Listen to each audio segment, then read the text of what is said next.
Afternoon. It's Wednesday, hump day, as Breaking likes to call it. And so we're here. Got a lot to go over. How you doing, Breaking? How goes it? Doing all right. Doing all right. Have you watched? We were talking spoke a little bit about the hearing today. I did pull some of that's what I was doing before we went live. Some of the highlights from this hearing, the 2:30. I'm sure you've all heard about. And so this should be interesting. It's been an interesting day for sure. See what happens with that. Yeah, I would say so. Good to see folks on the YouTube side. Don't see too many folks on the D Live side yet, unless my screen's froze up. I don't know. It doesn't appear that. Yeah, I guess it is streaming all right. Looks like we're okay. I don't know. Maybe you can see that on your side. Only got 25, 27 folks maybe over there, something like that. 30. I think they're kind of filing in D Live. Yep. People get used to D Live, so I'm sure they'll be here. I'm gonna do with my Trump rocket wave. We got Maria, we got Robert, we got Kegel, we got McFluff out there as one of our super fans out there. Much love to you all. And of course, we got a couple of our mods out there, Vernon Peterson, Super Tad joining in. Michael Speakman, you saw it here, Canadian Patriot, Vince Brown, etc. Two Moons Rising, Darla L, Joe Marucci. Good to see you guys in the house on this Wednesday. Yeah, it's been a heck of a week, I'm telling you. Well, I think if you want to, I'll start off and play a couple of these clips from this hearing. I've tagged 5 times here in this hearing that are enlightening, to say the least. I actually have uploaded a clip. It's 2 hours long that I probably will share on this channel after today, where I took snippets of their testimony from 2018 and then this year about just how full of shit these people are, how much they went out and testified, not done a damn thing. Oh, we'll look into that. Oh, we're going to check it out. Oh, we're going to make a change. So yeah, we'll see that happening. And thank you, Jeanette. And there's Suji. She's over there. She's a D Live OG. Thanks, guys, for the ice creams and the diamonds. And the lemons. Thank you so much. And so I think if you're okay with it, Breaking, I'll play a few of these, and then I have the one article, and then let you go with the stuff that you've had to pull. That sound like a plan? Yep, run with it. Okay, let me do share my audio. So here's your warning. There we go.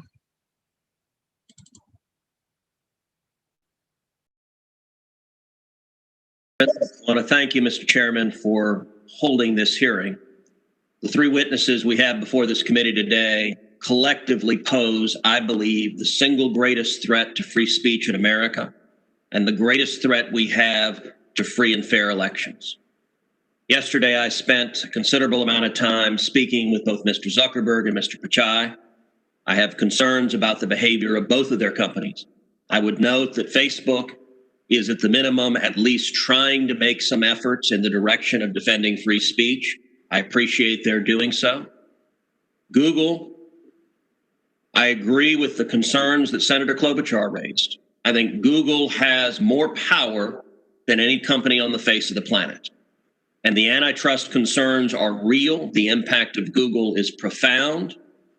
And I expect we will have continued and ongoing discussions about Google's abuse of that power and its willingness to manipulate search outcomes to influence and change election results. But today, I want to focus my questioning on Mr. Dorsey and on Twitter. Because of the 3 players before us, I think Twitter's conduct has by far been the most egregious. Mr. Dorsey, does Twitter have the ability to influence elections? No. You don't believe Twitter has any ability to influence elections? No, we are one part of a broad spectrum of communication channels that people have. So you're testifying to this committee right now that Twitter, when it silences people, when it censors people, when it blocks political speech, that has no impact on elections? People have choice of other communication channels with which. Not if they don't hear information. If you don't think you have the power to influence elections, why do you block anything? Well, we have policies that are focused on making sure that more voices on the platform are possible. We see a lot of abuse and harassment, which ends up silencing people and having them leave from the platform. All right, Mr. Dorsey, I find your opening questions, your opening answers absurd on their face. Let's talk about the last 2 weeks in particular. As you know, I have long been concerned about Twitter's pattern of censoring and silencing individual Americans with whom Twitter disagrees. But 2 weeks ago, Twitter, and to a lesser extent Facebook, crossed a threshold that is fundamental in our country. 2 weeks ago, Twitter made the unilateral decision to censor the New York Post in a series of 2 blockbuster articles, both alleging evidence of corruption against Joe Biden, the first concerning Ukraine, the second concerning communist China. And Twitter made the decision, number one, to prevent users, any user, from sharing those stories. And number two, you went even further and blocked the New York Post from sharing on Twitter its own reporting. Why did Twitter make the decision to censor the New York Post? We had a hack materials policy that we. When was that policy adopted? In 2018, I believe. In 2018, go ahead. What was the policy? So the policy is around limiting the spread of materials that are hacked. We didn't want Twitter to be a distributor for hack materials. We found that the New York Post, because it showed the direct materials, screenshots of the direct materials, and it was unclear how those were attained, that it fell under this policy. Now, so in your view, if it's unclear the source of a document, and in this instance, the New York Post documented what it said the source was, which it said it was a laptop owned by Hunter Biden that had been turned into a repair store. So they weren't hiding what they claimed to be the source. Is it your position that Twitter, when you can't tell the source, blocks press stories? No, not at all. Our team made a fast decision. The enforcement action, however, of blocking URLs, both in tweets and in DM, in direct messages, we believe was incorrect. And we changed it. Today, right now, the New York Post is still blocked from tweeting 2 weeks later. Yes, they have to log into their account, which they can do at this minute, delete the original tweet, which fell under our original enforcement actions, and they can tweet the exact same material in the exact same article, and it would go through. So, Mr. Dorsey, your ability is you have the power to force a media outlet. Let's be clear. The New York Post isn't just some random guy tweeting. The New York Post has the 4th highest circulation of any newspaper in America. The New York Post is over 200 years old. The New York Post was founded by Alexander Hamilton. And your position is that you can sit in Silicon Valley and demand of the media that you can tell them what stories they can publish, and you can tell the American people what reporting they can hear. Is that right? No, this was every person, every account, every organization that signs up to Twitter agrees to a terms of service. Terms of service is so published. Media outlets must genuflect and obey your dictates if they wish to be able to communicate with readers. Is that right? No, not at all. We recognized an error in this policy, and specifically the enforcement. You're still blocking their posts. You're still blocking their posts. Right now, today, you're blocking their posts. We're not blocking the post. Anyone can tweet. Can the New York Post post on their Twitter account? If they go into their account. No is your answer to that. No, unless they genuflect and agree with your dictates. Let me ask you something. You claimed it was because of a hacked materials policy. I find that facially highly dubious and clearly employed in a deeply partial way.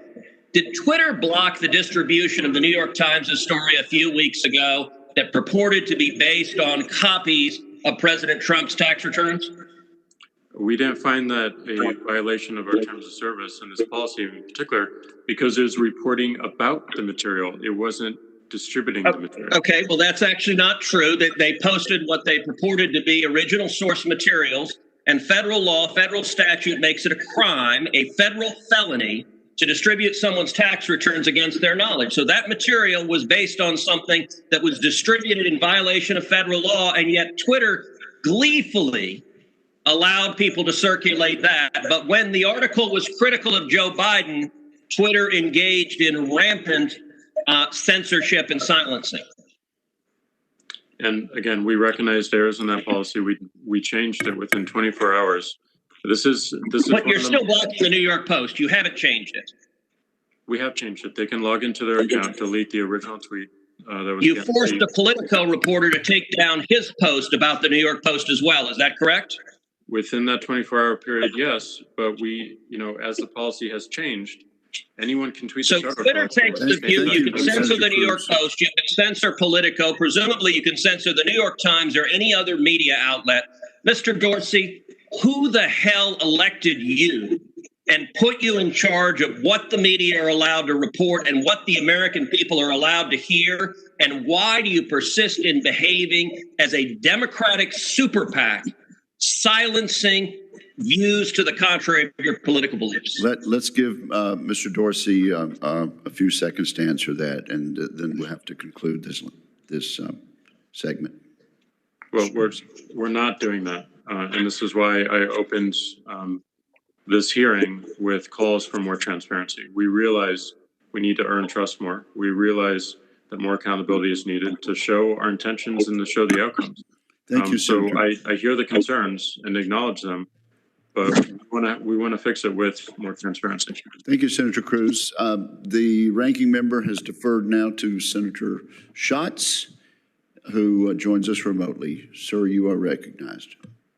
Thank you, Mr. Chairman. Thank you. Also hearing privacy, free speech, politics, religion. And I have kind of chuckled as I've sat here listening to you all, that book, Valley of the Gods. It reminds me that you all are kind of in control of what people are going to hear, what they're going to see. And therefore, you have the ability to dictate what is coming in, what information is coming into them. And I think it's important to realize, you're set up as an information source, not as a news media. And so therefore, censoring things that you all think unseemly may be something that is not unseemly to people in other parts of the country. But let me ask each of you very quickly, do any of you have any content moderators who are conservatives? Mr. Dorsey first, yes or no? But we don't ask political ideology. Okay, you don't. Okay, Mr. Zuckerberg. Senator, we don't ask for their ideology, but just statistically, there are 35,000 of them in cities and places all across the country and world. Great. So I would imagine yes. Mr. Patai. The answer would be yes, because we hire them, through the United States. Okay. All right. And looking at some of your censoring, Mr. Dorsey, you all have censored Joe Biden 0 times. You have censored Donald Trump 65 times. So I want to go back to Senator Gardner's questions. You claimed earlier that the Holocaust denial and threats of Jewish genocide by Iran's terrorist Ayatollah don't violate Twitter's so-called rules, Iran's terrorist leader, to have a platform on Twitter. So let me ask you this. Who elected the Ayatollah? I don't know. You don't know? Okay. I think this is called a dictatorship. So are people in Iran allowed to use Twitter, or does the country whose leader you claim deserves a platform ban them from doing so? Ideally, we would love for the people of Iran to use Twitter. Well, Iran bans Twitter, and Mr. Zuckerberg, I know you are aware they ban Facebook also. So, Mr. Dorsey, is Donald Trump a world leader? Yes. Okay. So it would be important for world leaders to have access to your platform, correct? Correct. And so why do you deny that platform via censorship to the U.S. president? We haven't censored the U.S. president. Oh, yes, you have. How many posts from Iran's terrorist Ayatollah have you censored? How many posts from Vladimir Putin have you censored? We have labeled tweets of world leaders. We have a policy around not taking down the content, but simply adding more context around it. Okay. And the U.S. president you have censored 65 times. You testified that you're worried about disinformation and election interference. That is something we all worry about. And of course, for about 100 years, foreign sources have been trying to influence U.S. policy and U.S. elections. Now they're onto your platforms. They see this as a way to get access to the American people. So given your refusal to censor or ban foreign dictators while regularly censoring the president, aren't you at this very moment personally responsible for flooding the nation with foreign disinformation? Just to be clear, we have not censored the president. We have not taken the tweets down that you're referencing. They have more context and a label applied to them. And we do the same for leaders around the world. Okay. Let me ask you this. Do you share any of your data mining? And this is to each of the three of you. Do you share any of your data mining with the Democrat National Committee? I'm not sure what you mean by the question, but we have a data platform that we have a number of customers. I'm not sure of the customer list. Okay. And you said you don't keep list. I made that note. Well, keep list of accounts that we watch. We don't keep a list of accounts that we watch. All right. Okay, Mr. Pichai, is Blake Lemoyne, one of your engineers, still working with you? Senator, I'm familiar with his name as an employee. I'm not sure whether he's currently an employee. Okay. Well, he has had very unkind things to say about me. And I was just wondering if you all had still kept him working there. Also, I want to mention with you, Mr. Pichai, the way you all have censored some things. Google searches for Joe Biden generated approximately 30,000 impressions for Breitbart links. This was on May 1. And after May 5th, both the impressions and the clicks went to zero.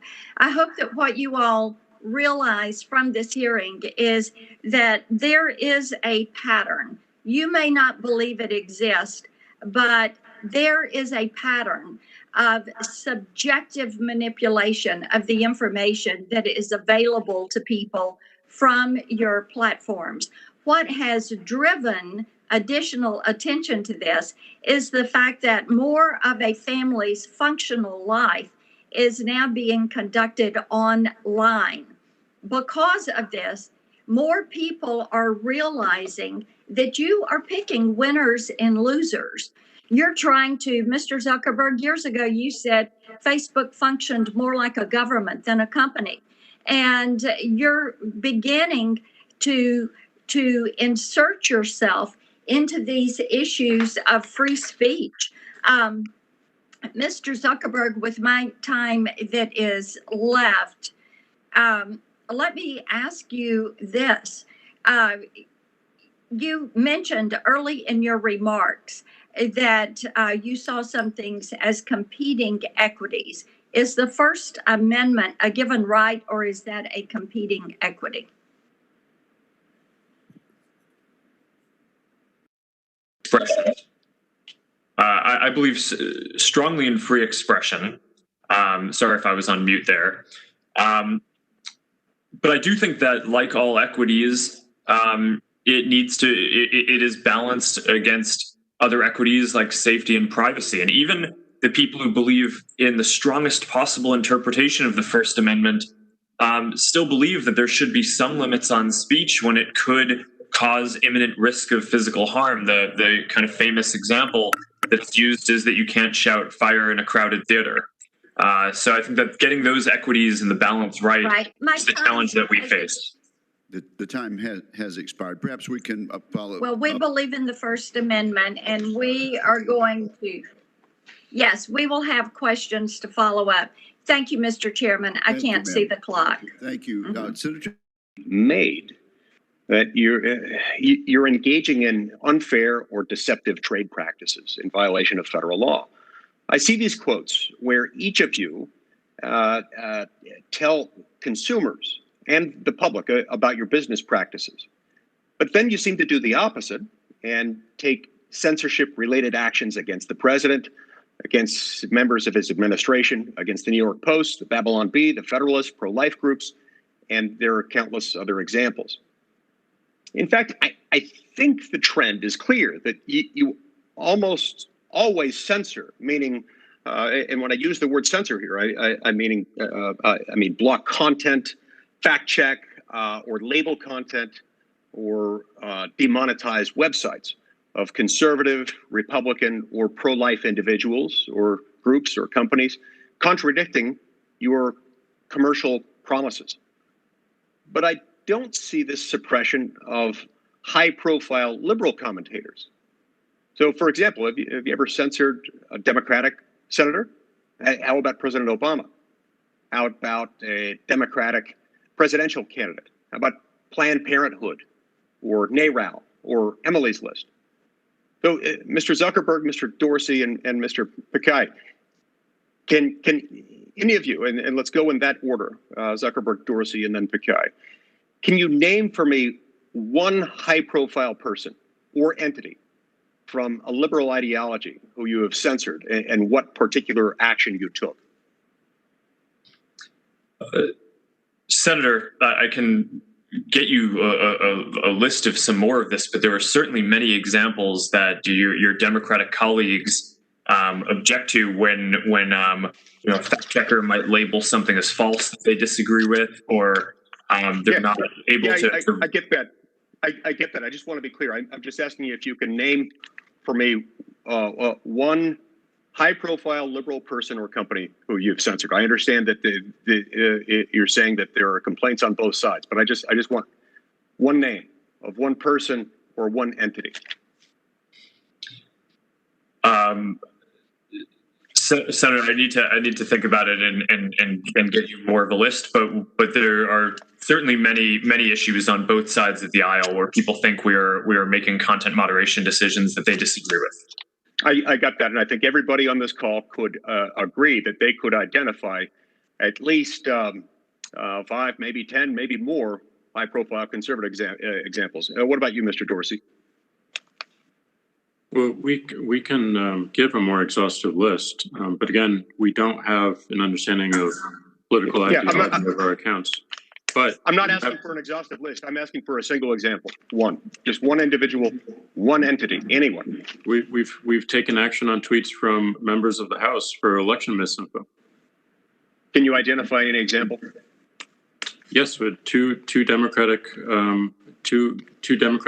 Congress people on election. What are their names? I'll get those names to you. Great. Mr. Pichai, how about you? Senator, I'll give specific examples, but let me step back. We don't censor. We have moderation policies which we apply equally. To give you an example, on our ads. I get that. I use the word censor as a term of art there, and I defined that term. And I don't. Again, I'm not asking for a comprehensive list. I want a name. Any name. We have turned down ads from Priorities USA, from Vice President Biden's campaign. We have had compliance issues with World Socialist Review, which is a left-leaning publication. We can give you several examples, but for example, when we have a graphic content policy, we don't allow for ads which show graphic, violent content in those ads. And we have taken down ads on both sides of the campaign, and I gave you a couple of examples. Okay. At least with respect to Mr. Zuckerberg and Mr. Dorsey, and I would point out that with respect to Mr. Pichai, those are not nearly as high profile. I don't know if I can identify anyone picked at random from the public, even picked at random from the public as far as members of the political active community in either political party who could identify those right off the top. Senator, we have over 100 in your chat rooms and kind of the people you talk to. Not something I look for or look at. Right. Okay, Mr. Pichai. Senator, we have over 100,000 employees. For the past 2 years, we have hired greater than 50% of our workforce outside California. It does tend to be proportionate to the areas where we are in, but we have 1 million message boards at Google. We have groups like Republicans at, Liberals at, Conservatives at, and so on. And we have definitely made an effort to make sure people of all viewpoints are welcome. So again, you want to, Mr. Zuckerberg, will you answer the question honestly? Is it 90-10 or is it 50-50? Which is it closer to? Senator, I don't know the exact number, but I would guess that our employee base skews left-leaning. Thank you for that honesty. Mr. Dorsey, you started your opening comments that you think that people don't trust you. I agree with that. We don't trust you. You all say you're fair and you're consistent, you're neutral, you're unbiased. Mr. Dorsey, I think the most incredible answer I've seen so far in this hearing is when Senator Cruz asked, does Twitter have the ability to influence elections? Again, does Twitter have the ability to influence elections? You said no. Did you stick with that answer that you don't even believe? And let's face it, you all believe that Russia has the ability to influence elections or interfere by using your social platforms. Mr. Dorsey, do you still deny that you don't have the ability to influence and interfere in our elections? My answer was around people's choice around other communication channels. No, your answer was the question was, does Twitter have the ability to influence elections? You said no. Do you still stand by that answer? Twitter as a company, no. You don't think you have the ability by moderation policies, by, as Senator Lee would, and I would call it censoring, what you do with the New York Post. You don't think that censorship, that moderation of policies, you don't think that influences elections by withholding what I believe is true information from the American public? You don't think that interferes in elections? Not our current moderation policies. Our current moderation policies are to protect the conversation and the integrity of the conversation around the elections.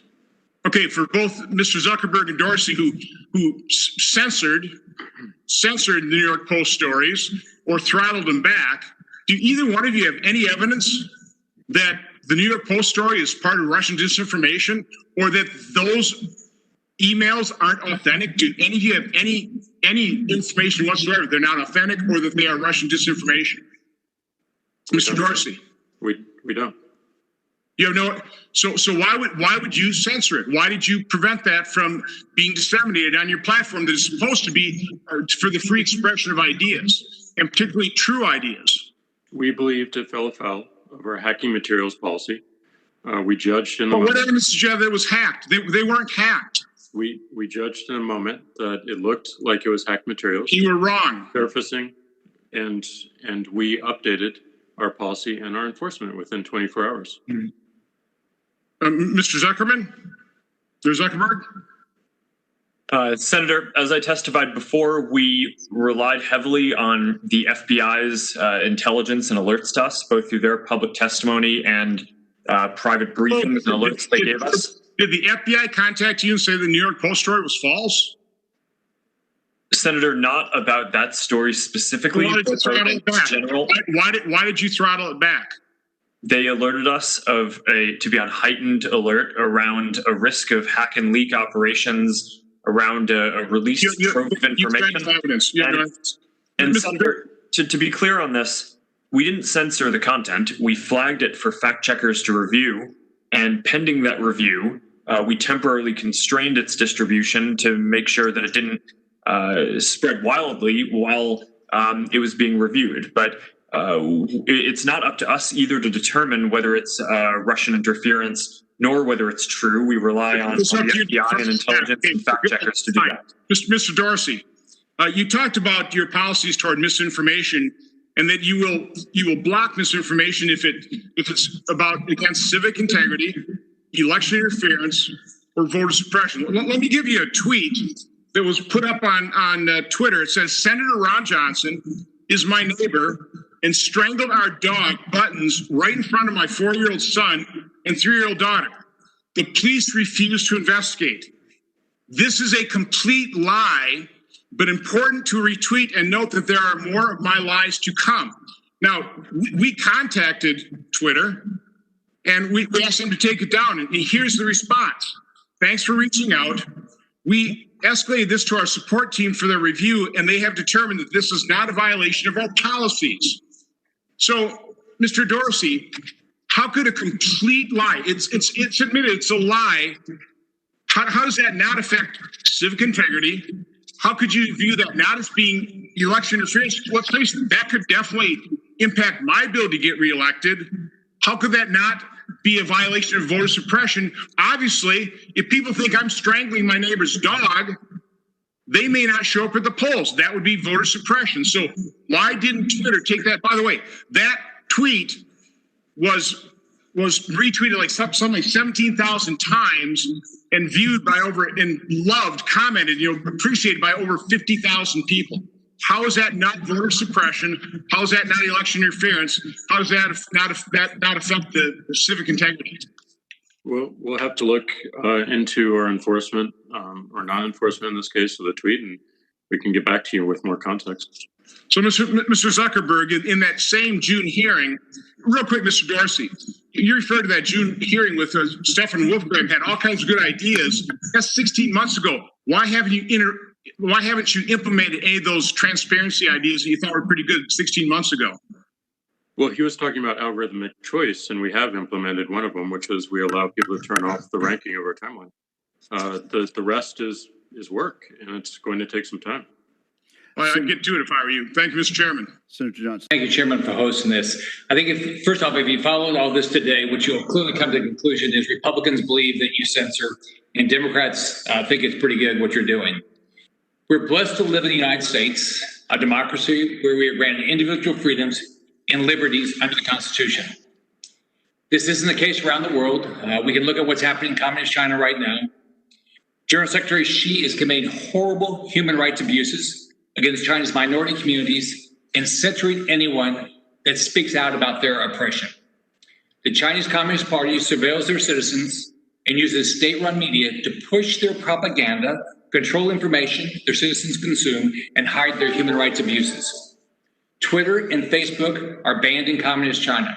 So you can understand why it's concerning that we're even discussing this issue, that big technology companies are interfering with free speech. The American people entrust your companies with their information. They believe that you will protect their information and allow them to use your platforms to express themselves freely. I don't think any one person has signed up for any of your platforms and expects to be blocked or kicked off because of their political views.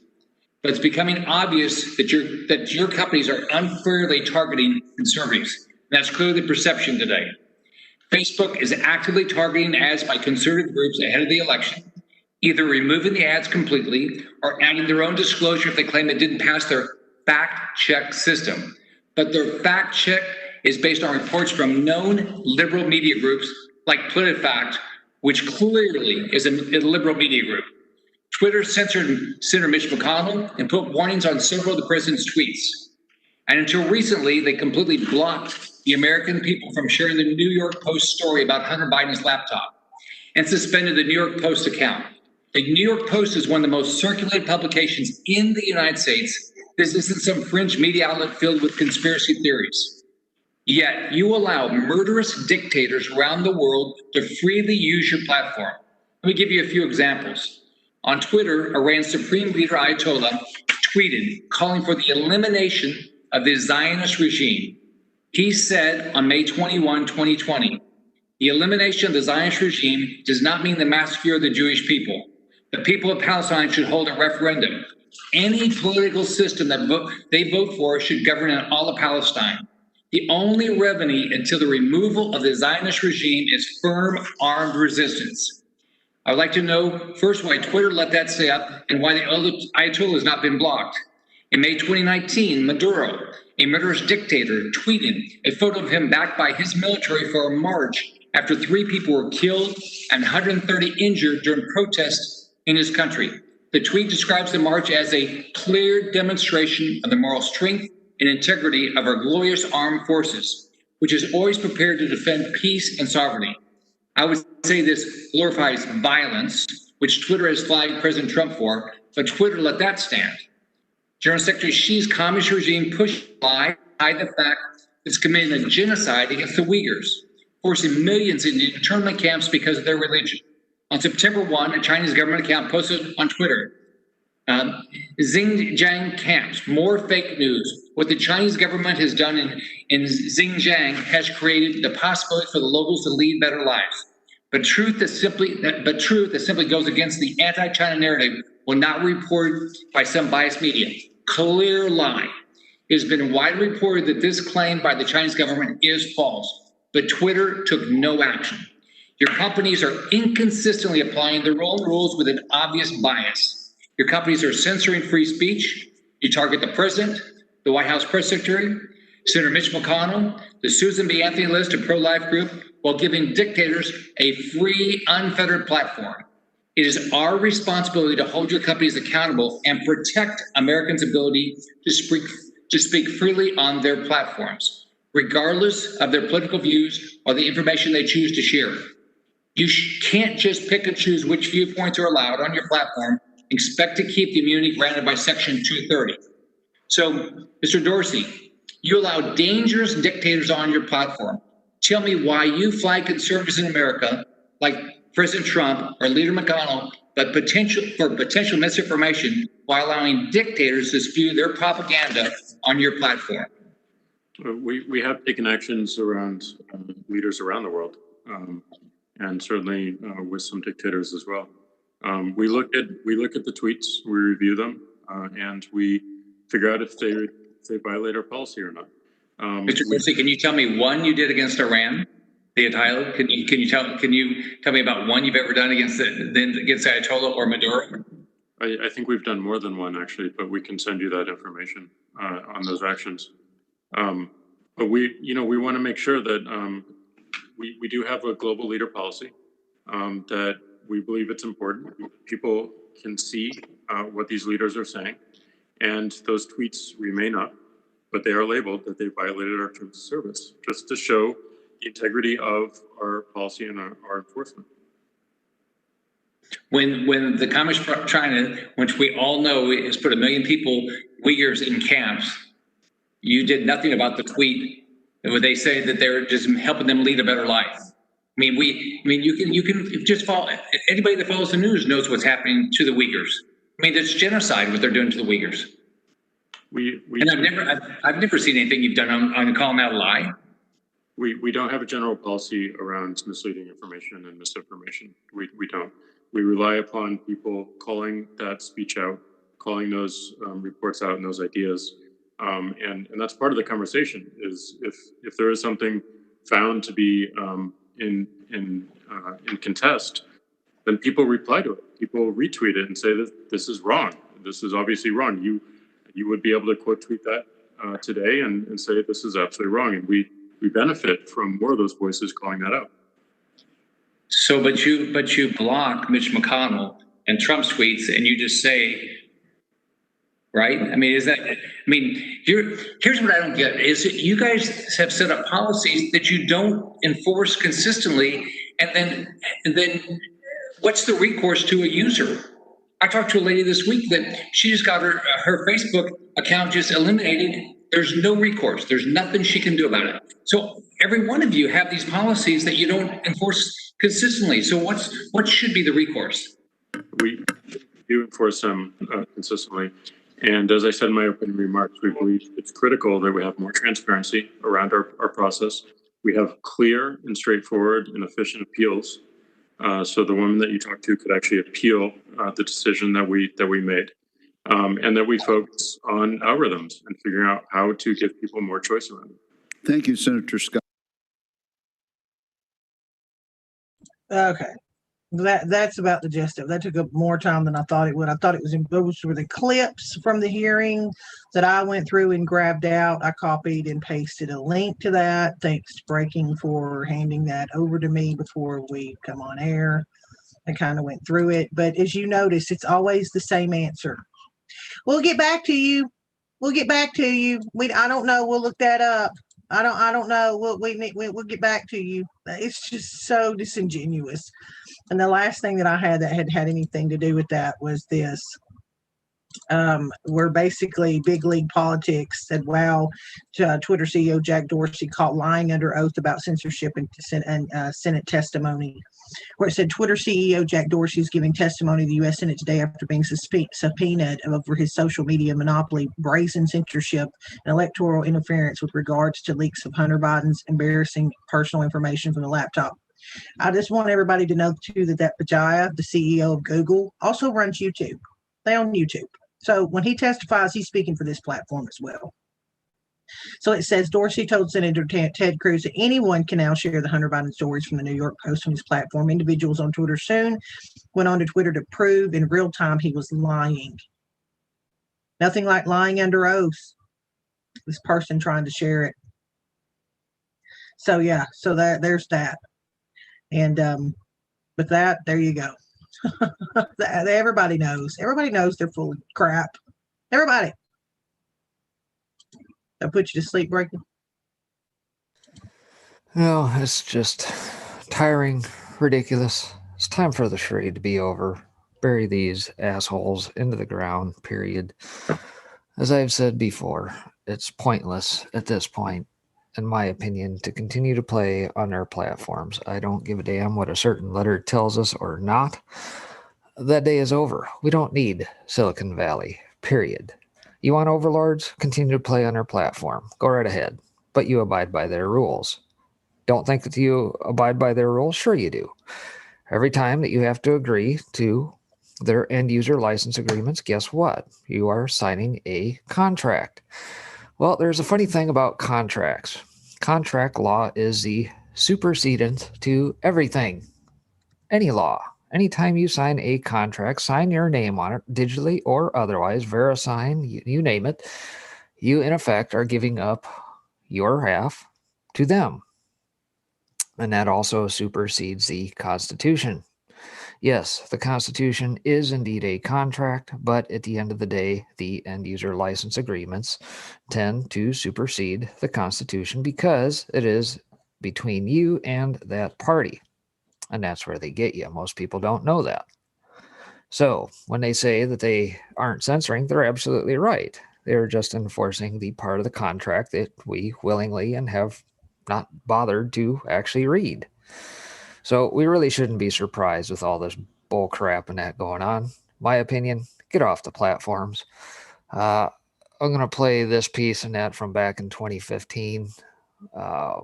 Let's see here. From Matt Drudge. I'm sure many of you probably remember this. Let's see here. Oops. There we go.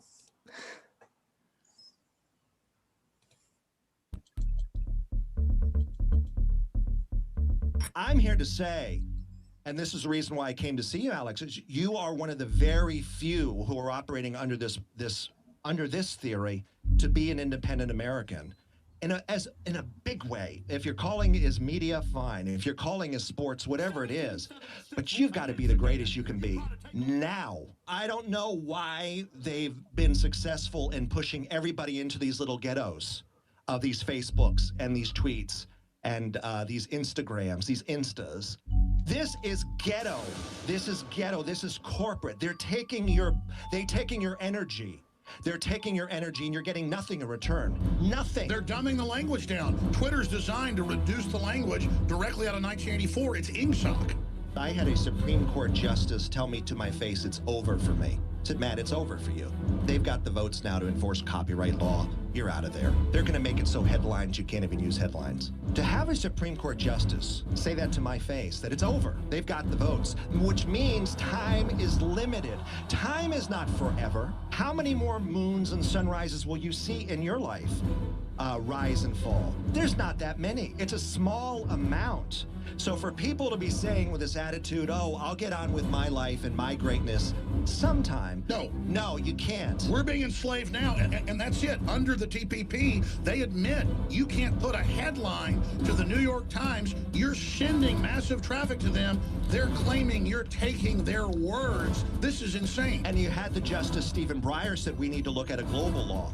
now. Remember, just recently getting it lined up with it. So they're getting ready for these decisions to come. You thought Obamacare was shocking. You thought some of these other decisions were shocking. Wait until these copyright laws work their way up and the Supreme Court decides you cannot have a website with news headlines linking across the board. That was back in Are you gonna have it? 2015, folks. Back in 2015 when Matt Drudge made a surprise appearance at AJ's Austin, Texas studios. Look how far things have advanced in that time frame. It's interesting that he said back then, talking about New York Times headlines, off slightly with New York Post, but yet flash forward 4 or 5 years, here we are. So, again, I don't care what a certain letter says. I don't care what General Flynn says about the battlefields. At the end of the day, it's about your time and your energy. How much time are you willing to expend on these platforms? And to what? What do you get in return? Headaches, anxiety, ridiculousness, having to put up with the charades and that, expecting us to buy this stuff up for clip's sake and put it on social media. Nothing changes. Nothing changes at all. So again, it boils down to, where is your time better spent? Is it on Gab? Is it on other platforms? Is it each and every one of us building something? Possibly. But I contend the days are numbered in which the Twitters, the Facebooks, the Googles, the YouTubes, they're all going to go by the way of MySpace because people are tired of it. They don't want to be dictated to, as Ted Cruz alluded to, the diktats. And I talked about this briefly yesterday when we had Sean from SGT Report over on We the People Insider. Which was a great interview, by the way. If you've not seen it, you should. I think that 412 is replaying it sometimes. If you check out 412, and hopefully 5x5 will get that ability soon, where he'll rerun some of his shows, and it's one he's been doing. It was great. But you asked some good questions too, by the way. Yeah. So my point being, yes, we've watched a lot of our friends and that get taken off these platforms. Yes, there are lawsuits that can and should be filed. At the end of the day, these tech oligarchs, which is exactly what they are as big, if not bigger, than the government at this point. And I asked that question to Sean yesterday. I says, are we not really watching government versus government here? Because each of these groups, whether it be Facebook, whether it be YouTube, Google, whatever, it's DARPA. DARPA equals government at the end of the day. And we're just playing on their platforms at this point, expending our time and energy and our livelihoods all to watch it all get washed down the drain with a single jerk of a chain. And Sean was absolutely right in saying yesterday there is collusion amongst these platforms, not just the 3 that you saw sitting on the hill here today, but in conjunction you get the likes of the PayPals, the GoFundMes, the Patreons. They want to minimize you. They want to lumor you. They want to digitally erase you from the field as if you never existed at all. And those are the things that Matt Drudge was talking about back in 2015. Now, obviously, Matt Drudge apparently compromised whatever has happened to his platform. It used to be a fairly high-ranking website. No longer. Obviously, he sold out or had people buy him out or what have you, and that has now turned to crap. And so many alternative sites have popped up to emulate what Drudge used to be from a conservative bent, as opposed to pushing the Mockingbird media line at this point. But yeah, just stop silencing conservatives. Stop having crap I have seen on YouTube where if you go Google a rap song, we'll talk about the most disgusting, trashiest, cuss word filled, sexual stuff you've ever heard in your life. And you'll listen, there'll be, 20 seconds of it playing, bam, commercial. So that's a thing that they want to put ads on. It's perfectly acceptable. Things that people like us on air would never say.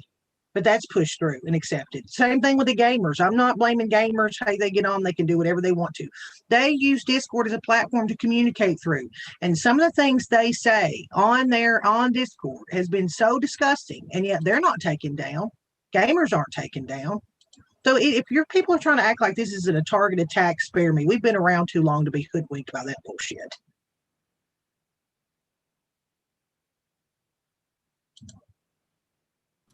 Oh, are you done? I was just my 2 cents. I thought you were continuing on.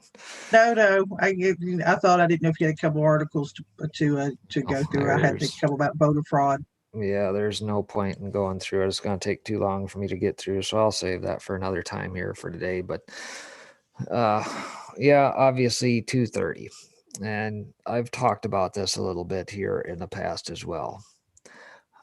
I am a firm believer at this point, based on the things we have witnessed, that we should not expect the government to reform itself. I think if you, I hate to say it, but hope is not a strategy. Oh, dear God, I hope that we get what we want with Section 230. I hope that they change it and it goes our way. I hope that antitrust go through and Google this or Facebook that.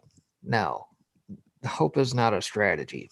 And I don't expect government to change for the sake of the peons and that, aka we the people at this point, because at the end of the day, they're making money off of it. Every single one of those that we just watched, guarantee you, Ted Cruz, Scott, formerly Governor Scott of Florida, Marsha Blackburn, go check out opensecrets.org.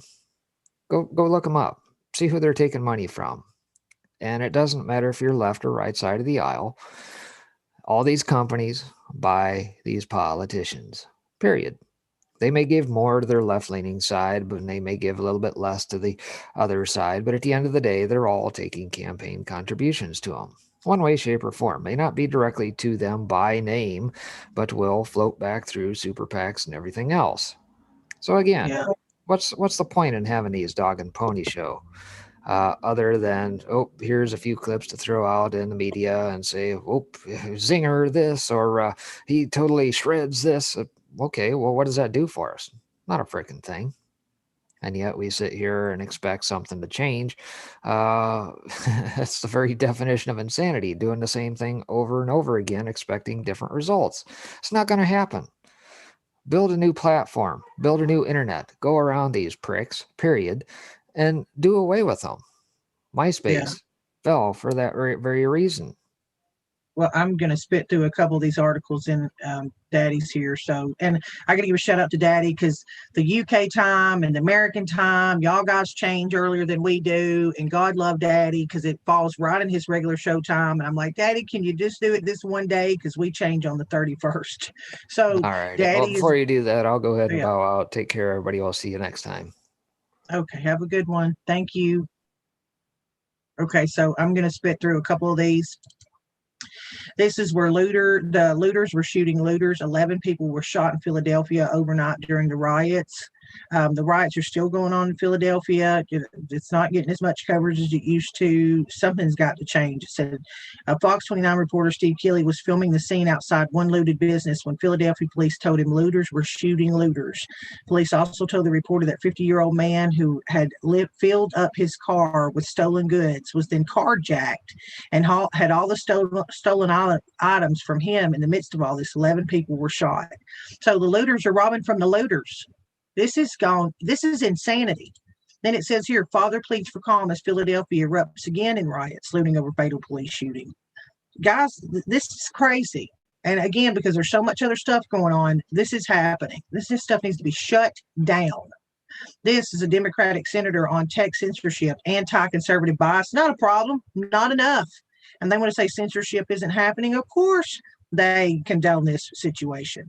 They want people to be silenced on the right. They want conservatives to be silenced. Check around what's happened on here. It's disgusting. I mean, there are some really good people that do really good commentary. And what did we hear for 4 years on these mainstream media outlets about freaking Russia over a fake Steele dossier that was nothing but fake news? And they have the nerve to now go out on these media platforms and these anchors, but well, we need to make sure things are factual over this laptop business. Well, we need to make sure, it wasn't fake information. They've been spreading fake information for 4 years. Or did we forget the headline 2 scoops and all this other crap? And to Breaking's point, we can have hearing after hearing after hearing after hearing, but I'm sick of hearings. I'm sick of hearings. Stop having hearings. We know what they're doing. Take the protection away. If they want to become publishers, then they need to admit to becoming publishers, and people should be able to hold them accountable. Now, I'm tired of all these politicians that are giving these people freedoms to trample over our Constitution and silence people that just want to tell the truth.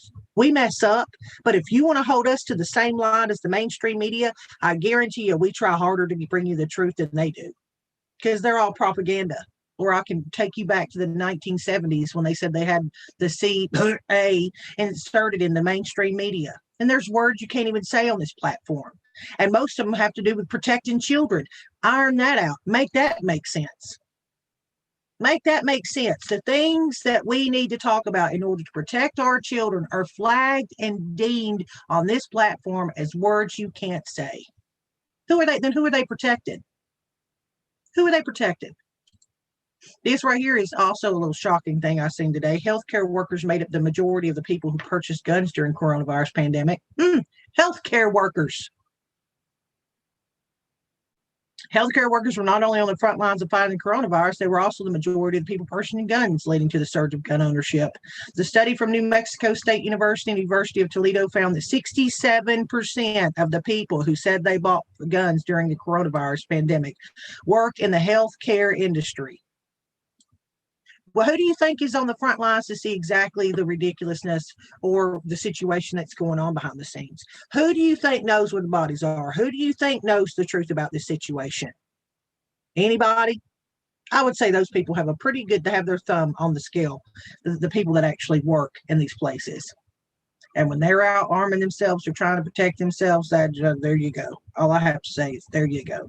One of the things we should see in my limited view is that these are people who are civilians, who are not criminals, and they have seen a lot of unrest in the past 6 months. New Mexico State University professor Jagdish, see y'all guys, it's me and my names, Kukabakachina told Gutawaski. Why do I get these names, people? Why does it seem I'm always the one that gets these names? And they want to be on the front foot with their own safety. America now has more job opportunities in healthcare. Oh, shocker. Kabachi directed Gutakosui to 2 other recent studies which found that between 25 and 50% of physicians reported owning weapons.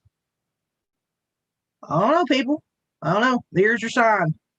This is funny. I saw somebody in D-Live talking about this, about the people were showing up at the rally. Look at this. The bloom is off the ruse. Ivanka Trump draws larger crowd than the President Obama in Florida.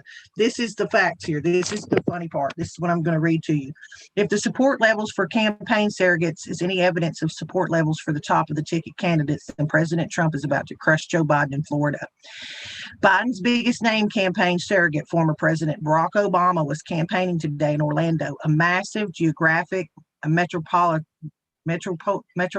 with a significant population, over 2.5 million, eligible to attend the rally. Meanwhile, Ivanka Trump was campaigning in Sarasota, a much smaller area with a population of only 433,000. The population of Sarasota, the entire country, is 6 times smaller than Orlando. Despite the difference in population, a massive crowd showed up to see Ivanka in a small market, and only about 100 people showed up to see former President Barack Obama in a major market. But believe the polls, folks. Believe the polls, because they were so honest back in 2016. Then we have all this. Remember, it was a false ruse, fake news. None of this stuff was happening. None of this stuff was happening. Voter fraud. A 20-year-old man arrested for allegedly changing voter registration information for the Florida governor, Ron DeSantis. Changed it for the governor. CSI Miami reports that police have arrested a 20-year-old man for allegedly changing the voter registration information of Florida Governor Ron DeSantis. Governor DeSantis recently found out that his address had been changed to an address in West Palm Beach, Florida. Department of Law Enforcement agents launched an investigation into the matter.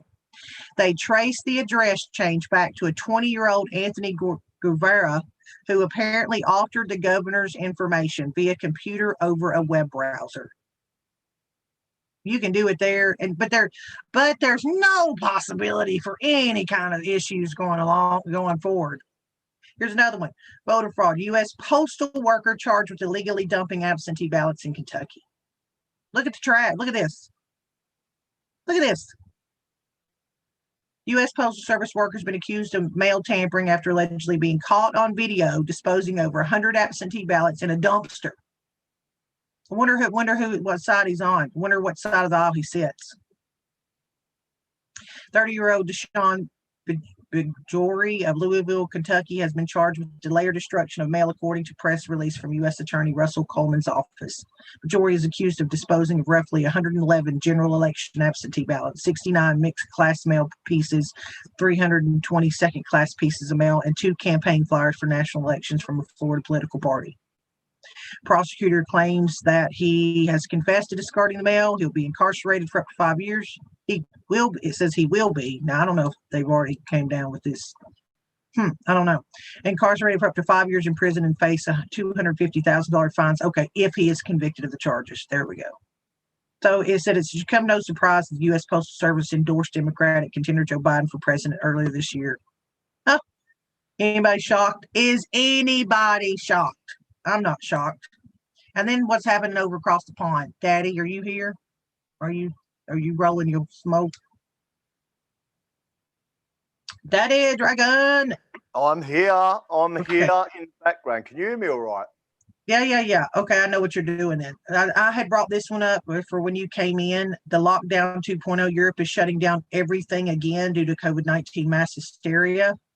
Because I know that King versus Kings out there was telling me this. I think Maria has said something about it out there. I can't remember. All you guys are from across the pond. I remember you telling me this about a week ago in chat. That they're locking you guys down again. We're dealing with exponential growth. German economy minister Peter Altmaier said at a virtual French-German economic conference in Berlin, according to Reuters. In Germany, the number of new infections is rising by 70 to 75% compared to the week before. Really? I don't know. Maybe keeping people locked up in their houses with face masks on and suppressing their immune system wasn't a good freaking thing.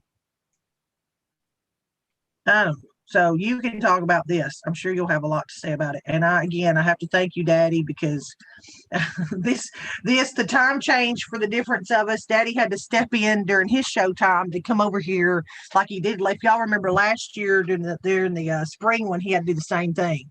I think that was like 3 weeks, wasn't it? Yeah, no. Well, I don't know how long it. I think the change back to summertime is longer. Oh, okay. Yeah, I remember it. You actually having to do it for like 3 weeks. Yeah, if memory serves me correctly. It was really annoying. I agree. Okay. I've sent out a link to a guest anyway, so he's going to try, and whether or not it works. But just to let you know, what I'm going to try and do in the background is, first of all, we've re-recorded "Please Release Me," same music. But it's a band singing it, and you're allowed to do that on YouTube, and you can share revenue if the copyright own. They don't say you can't do it. They say, yeah, that's all right. But it depends, Daddy. Like, listen, let me give you 2 examples. I'll give you this as a prime example. The guy I'm having on tonight, I'll use him as a prime example. Yeah. This guy right here, Slideshow Bob, if any of you know, he's coming on with me tonight. This is the cocaine in the Ukraine guy. This is the one they sang the song. It's his song. When he did the one about the old folks home, I reached out to him on Twitter and asked him permission to play his song. He's like, yeah, go for it. Sure. Shared it. Bam. Got hit by YouTube. We had Billy Blount on this program on the show, and we gave us permission to on air play his music. Got hit by YouTube. So, I mean, we had it happen when there was one other person. I just drew a blank. Same thing. I'll hit it up. So what I'm intending to try and do, just to let you know, and if it don't work properly, I'll just come out of my one. What I'm intending to try and do, let me just, what am I doing there? I know what I'm doing. I'll put that up there like that. Or am I? I will attempt to do it like this. If it don't work like that, I'll do something slightly different. But I'm going to try and run it on this show on my channel, as well as run on this at the same time. So it should be fun. And if it don't work, I'll just shut down the other one. Okay. Yeah, but music is the number one thing. That is why, again, guys, tonight, I know if you're struggling, I'm going to give you two things. I know my mods are awesome. You're going to see them drop out the links for D-Live and Twitch tonight because you see tune in on D-Live and Twitch. I have to take him over there. I have to because I'm going to play his music. I mean, that's what pumps up our D-Live crowd. We've been doing this stuff for days over there with that cocaine in the Ukraine song. But I have to take him over there so I can play his music. So if you're not subscribed to D-Live or Twitch or you don't follow us, please just go over there, if even just for this one show. If you don't even say anything in chat, again, I'll tell you, D-Live, by the way, I know all of you know, D-Live, we have the emojis. It's pretty fun. We have a good time. But if emojis aren't your thing, right? Twitch, see how we do the emojis? Show blah blah blah. I'll do this one. Dancing, that's what I usually do when he's on and his music plays. Twitch is different. Twitch is just text. It's I like the little froggy. It's Archangel. Listen, I have a ball. I have a ball in D-Live. But so if you guys can throughout the show, I'll be dropping it. By the way, after Daddy, we have a new guest host between Daddy and 412 Sunny Days. Breaking couldn't do it today, so I asked her to come join us for that hour. So I'm sure you'll be extra nice, Daddy. And with that, I'm going to get out of your way, okay? And thanks, Daddy, for real, because I know this is hard on you in your time zone. So thank you. Thank you. Tiddly poo, au revoir. There's your guest. Bye. Bye. Right. I'm not sure how I can actually run that like that, but you're on the screen as I can see it. So touch wood, this is going to work and everyone's seeing it out there. What I'm going to attempt to do is actually try and show this. How can I do that where I just have me and you on the screen? But I don't think I'm allowed to, unless I just do speaker view. Let's have a look at that and see if that works. Well, that seems to work, right? So what I'm going to attempt to do now is go live on my channel at the same time. By the way, can you hear me? I can hear you, yeah. And it's not echoing or anything, no? No. Good. That's what I like to hear. Right, it's now going out live, right? So hang on, let me well, you're actually live in America and you're live in the UK at the same time. So let me so there's no pressure or nothing, right? Hang on a minute. Mate, thanks. Let's have a look and see if I can bring it up. There it is, and it's live on the screen. Right. Let me just ask everyone in the chat, if I can, before I do anything else, because I'm doing this in a very strange way, and I've never done it before like this. And people out there should be able to see it. Let me have a look. Okay, so we're going to ask for a sound check because I don't want the same problems I had last night. And that is, can we ask, first of all, am I okay and can you hear me okay? Tell me if there's an echo. That's to everyone out there. So can you hear me okay? You're telling me there's an echo, yeah? Echoing again, right. So I'm getting 5v5 off some people and an echo off others. Which one is it? You're okay. Right, now I need you to do a 5, 2, 4, 3, 2, 1 for me, please. Is that a 5, 4, 3, 2, 1? Right, let me have a listen. Are you getting an echo? Yeah, it says echo. So have you got any earphones or anything? No, mate. That's your side then. Have you got anything switched on in the background, the show or anything? No, I've got my computer on, but your show's not playing or anything like that. No. All right. It says you're still getting the echo. This was like last night. Yeah. So the way we resolved it was to do it slightly differently to that. Echo's bad. Right. I'll tell you what I'll do, people. It's me talking to you. If you hold your horses a second, I'm going to try this. I'm going to shut down my channel and go over to 5B5. Good on 5B5, not on your channel. Well, that's strange, isn't it? So what we're going to do, people, go over to the 5B5 channel, and then I'll come back on here at 9 o'clock. So can everyone put the link in to the 5B5 channel so you can get over there? Let me have a quick look and see if I can pick it up somewhere else. Where is it? No, let's just do this. Stay there and I'll be with you in about 30 seconds. Your channel. All right, let's go on to this. I want to go on to the 5B5 channel, get the link, and go on the live link. All right, let's go on to this. Right, I can see us two on the screen. Right, we're now over to the 5B5 channel. I'm going to jump over on the other channel.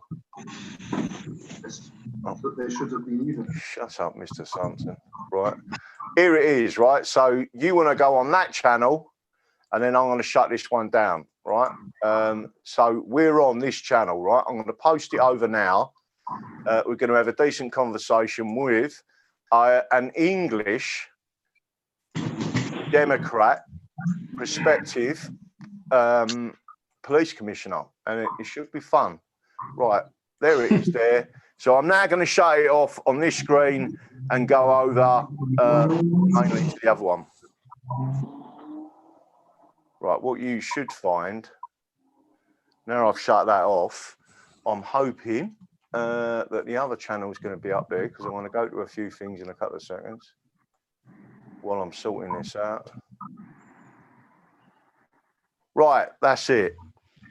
Now I'm going to ask everyone, are they getting echo? Is everything okay?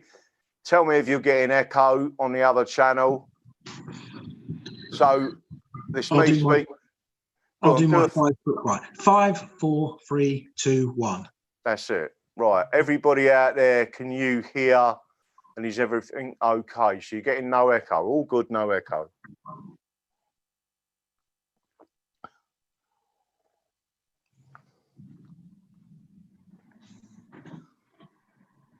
Right, they're all saying no echo. So that tells us that the Zoom element of this is all right, but there was something else going on. Right, my old mucker, let's have a little chat to you, shall we? Right, people, what we're going to do is we're going to torture. Oh, it's gone off my screen. We're going to torture. You still there? Yeah, I'm still here. All right, well, it's not. Hang on, let's get this thing off. Let's put that down there. Let me blow that up on my screen. Now I've got you more or less in front of me, and it's easy to torture. Right. I bet that's not pretty sight, is it? Oh, look, we got an English Democrats behind you. Look, oh, look at the flag. Love him. He's wearing his boss shirt. He's got his little poppy on. He's got his badge on. Look. Oh. Now, first of all, just let me explain to people who you are, right? So you are the prospective candidate for Hertfordshire Police Commissioner on behalf of the English Democrats. Correct. I'm so glad you never said pass. Right. Right. So the question to you is what, and I'll explain some things as well. What made you want to do that? And what you know, how do you think about England? They're the first two things, and then we'll go into more detail about the police commissioner role. Okay. Well, let me have a think about it. Why did I put my head above the parapet ready to be shot off? Is that the question you're asking, Graham? Yeah. Listen, for years, and I've got to thank you for this, mate, to be totally honest with you. For years, there was something always not right about the government, not right about this country, but I couldn't put my finger on it. It's one of those things. And it wasn't until I started listening to you sort of filled, there was that missing gap almost. You sort of made me realise that what this country is about is the Constitution and common law.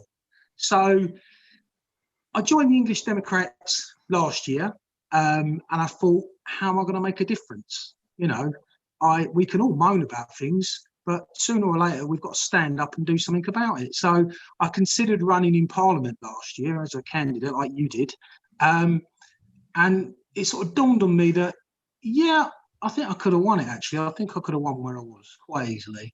But I'm one voice amongst 650 others, and okay, they don't want to talk about England at the best of times. So was I ever going to be able to make a difference? They're not going to give me any airtime. They're not going to allow me to put anything forward because they don't like the English. So after a chat with you and a chat with Robin, this police crime commissioner idea come up. And it wasn't until sort of Robin pointed out this must be one of the most powerful jobs in the country, i.e. you can actually make a difference. Yeah. You basically tell the police what they can and can't do. If they don't listen to you, you can sack them. Yeah. So you can sack the chief constable. Yeah, no, that's right. And and I can make it known that I want people who, let's say, take a knee, can get disciplined for taking a knee. Yeah. So therefore, I thought this was an opportunity to make a difference for our country. Yep. And that's why, the short and the long of it, is why I thought I'd go for it. And I think, I don't know, I don't want to seem arrogant, but I seriously think we're going to win it. I really do, hand on heart. Let me tell you something. It's very rare. There's a couple of people stepping forward. There's a couple of people stepping forward for the police commissioner's role, right? And I have seen a number of different people in different positions and doing different things, right? And I'm not just saying this because you're on air. You are potentially one of the most genuine patriots I have met. Two, you're highly intelligent, and although you probably don't appreciate that, you're just a normal, what I would say is a normal geezer, a normal working man.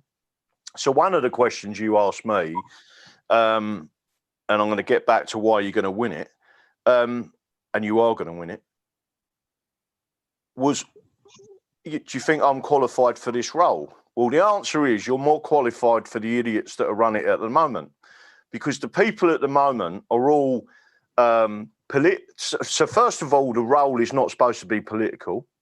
It's a police commissioner role. So you must be, you're not allowed to be partisan, but yet you've got conservatives running, etc., etc.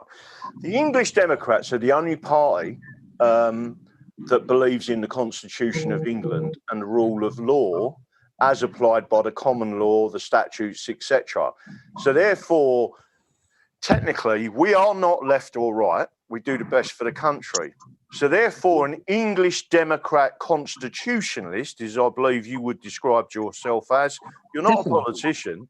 You're putting back, and especially in the policing, the constitutional part where they respect, the police must respect your constitutional rights.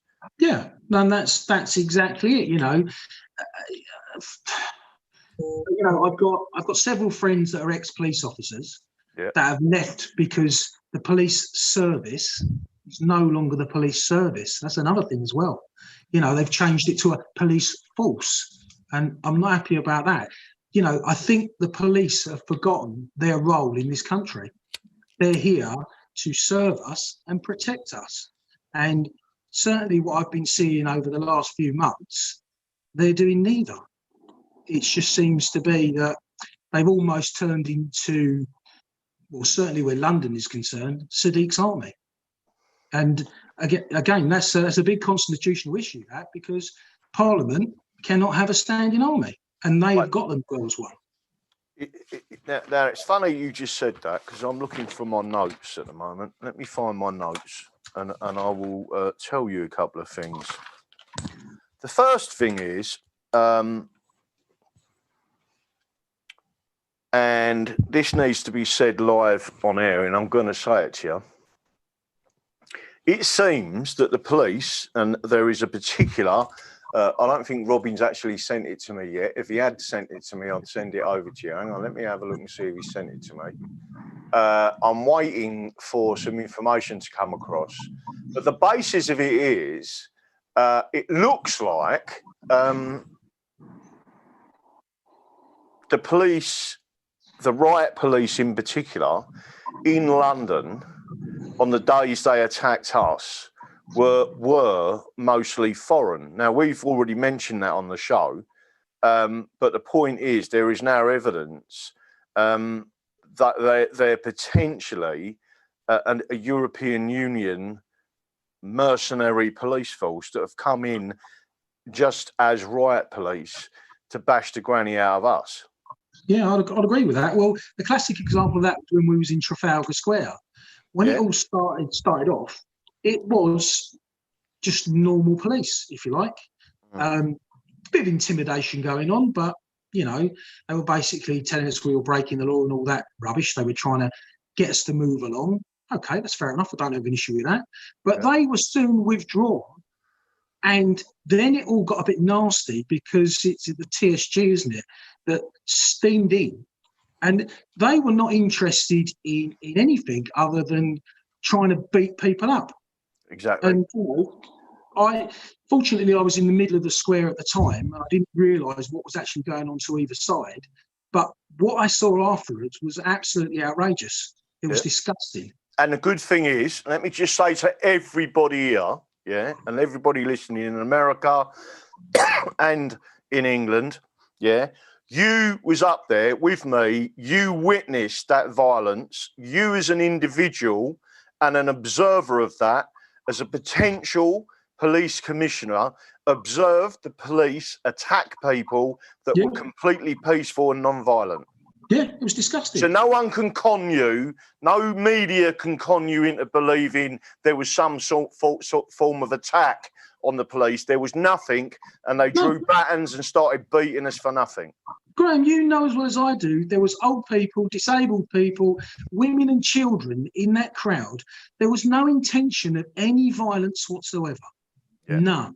And the only people that were creating the violence were the police when they steamed in and started hitting people for no reason. Right, let me ask you another couple of questions just to make sure everyone is absolutely clear on this. Let me just send this to myself on the other screen, and I'll be able to bring this up for people to be able to look at it, and I'll share it on the screen. But because this is gonna so let me just because we got a time difference, unfortunately. At the moment, the times have clashed. I don't know if everyone's aware, but GMT is now an hour behind, which then clashes with the time that I go out in America. That's why I'm doing the show on this channel, and then I'll come back to this channel and open it after, because this channel doesn't have anyone coming in after or before. That's why it's a bit of a problem. But I've just sent myself this from Robin, and I'm going to show you what it was, right? When it finally gets through. I bet I've sent it to myself, right? So this is what I'm saying to you. You're just a normal person, right? Yep. Right. So do you mind me saying what you do for a living? Go for it, mate. I haven't got no issues with that. Well, you tell them what you do for a living. Well, basically, I'm a plumber and I'm a heating engineer. Right. So every day of your life, you go out working with your hands and your brain. You have to work out what a problem is in someone's heating. You may walk into anything. You could walk into a flood. You could walk into a sewage problem. And I've no doubt you've dealt with that on many occasions. So you get your hands dirty, literally, right? Literally, yeah. Yeah, and I won't even go into what I've had to deal with in people's toilets. And then you've got the situation where, you've got complex different types of heating systems. So it's for you to try and work out what the problem is. And I've had this before. Someone goes in somewhere, thinks they knows what they're doing, stuck something in the system, and the system stops working. And then the person calls out a real plumber, a heating engineer, and then they have to try and work out what this person's done. And you come in and go, like a mechanic, and then you come in and go, right, this is what it is, bang, bang, bang. And once, you know, and also, when you put in boilers, you have to sign off on that boiler to say it's safe. And if someone dies in that house and you've done something wrong, you get 5 years in prison. 15, actually. 15. Well, they've upped it since I. Yeah, right. It's classified because I know what because I'm supposed to know what I'm doing. Yeah. Then it's classified as manslaughter. Yeah. Because I should know better. Whereas you get someone, I'm not going to go into who, but let's say of a different ethnicity that will quite happily go and install a boiler in someone's house without any qualifications, and all they get is a slap on the wrist because they're not gas safe registered. That's right. Yeah. And you're the one who gets 15 years, and they take all the money and go around causing all these problems that you have to go out and sort out. Yeah, exactly. Yeah, that's classic. But that's an interesting thing, Graham, because, you know, I am just an ordinary guy. You know, this is why I wanted to, you know, I sat there and I wondered, how can I do something about taking this country back again? Yeah. We need to take England back, right? And I sat there and I ummed and ahed, I thought about it, and I thought it's just got to the point where, you know, yeah, I can fund people to do something, but ultimately at some point we've all got to stand up and be counted. Yeah. And then this is my time to do that. And like I say, you know, I'm going to go into this wholeheartedly. I'm going to go into it to win it with your help, and obviously Robin's help as well. Yeah. And we are going to take this country back step by step. Yeah. You see, you've got these people who want to go out and storm the Houses of Parliament. That's not the answer. It's not the answer. That's exactly what they want you to do. Yeah. You know, we've had many a conversation, right? And the classic example is these people that are organising stuff are actually falling exactly into what they're doing. They want them to be in Trafalgar Square because Trafalgar Square, they've got it all covered. Yep. They run scenarios in Trafalgar Square. They run scenarios for Oxford Street, where they can cut you off, divide you up, kettle you. They've got all these plans done. And not only that, they use foreigners. Let me just share this with you. I'll share this on the screen to people, and hopefully this does share. There's no sound to it as such. It's on my main screen. Hopefully I'm not doxing anyone by doing it. I don't think I am. Can everyone see that, or are you seeing something strange? Can anyone see it? Can you see it? What are you seeing on your screen? I can see, foreign people in the riot police. Right, you can see that on your screen. I can see that on my screen, yeah. Right, because I can't actually. Oh, yes, I can. I can see it on the middle screen. So I know I've got it. Right. So foreign people in the riot police. Now, I'm just going to emphasise to people what's going on here, right? We've got a mercenary group within the riot police, I believe. Some years ago, about 18 months ago, the Metropolitan Police advertised for foreigners to join the Met Police and excluded the English in particular, right? I'm now going to show you something because, and again, this is from the Daily Mail and from another element, which is, let me just make sure I've got this right, for Toby Young. And this is Toby Young and his Lockdown Skeptic newsletter. Here are the extracts that are relevant to that. Riot police crush anti-lockdown protests, and they were completely peaceful, right?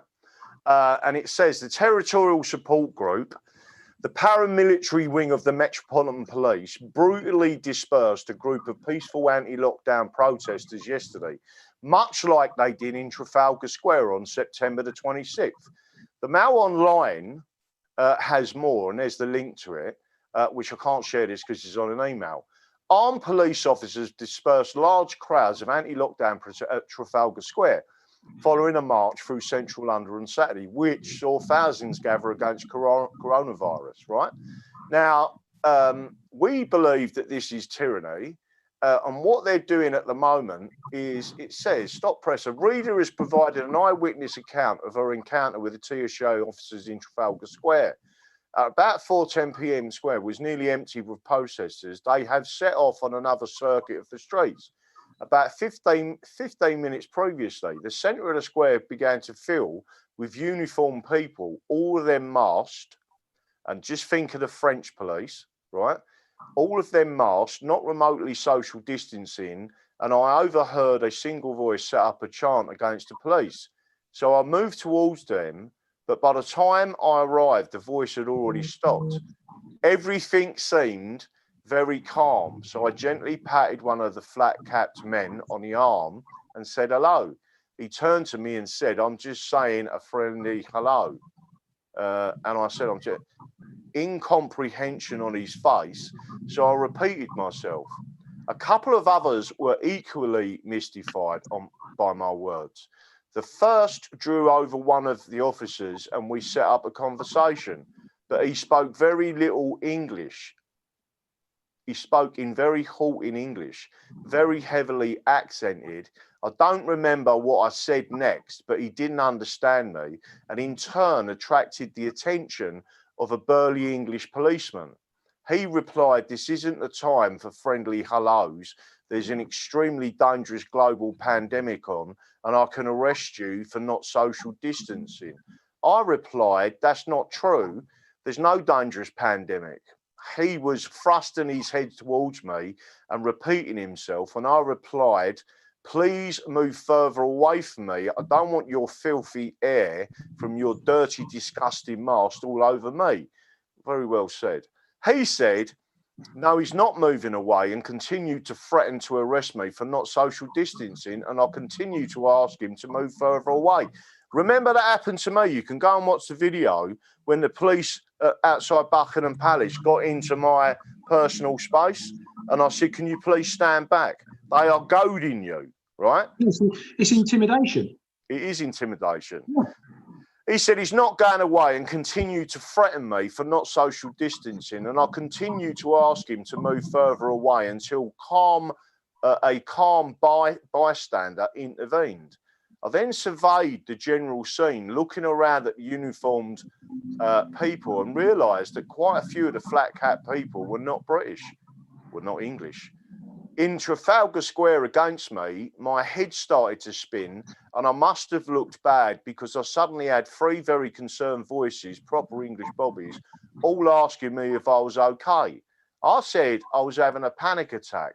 One of them asked if I'd like to be helped out the square, so I thanked him and he gave me his arm and led me to safety in the most gentle and helpful way possible. On the way, I tried to talk to him about the common law, to no response. And so then I said, if the British Bobby and the British people find themselves on opposite sides, then we are done for. At which point he looked round at me, eye to eye, and agreed.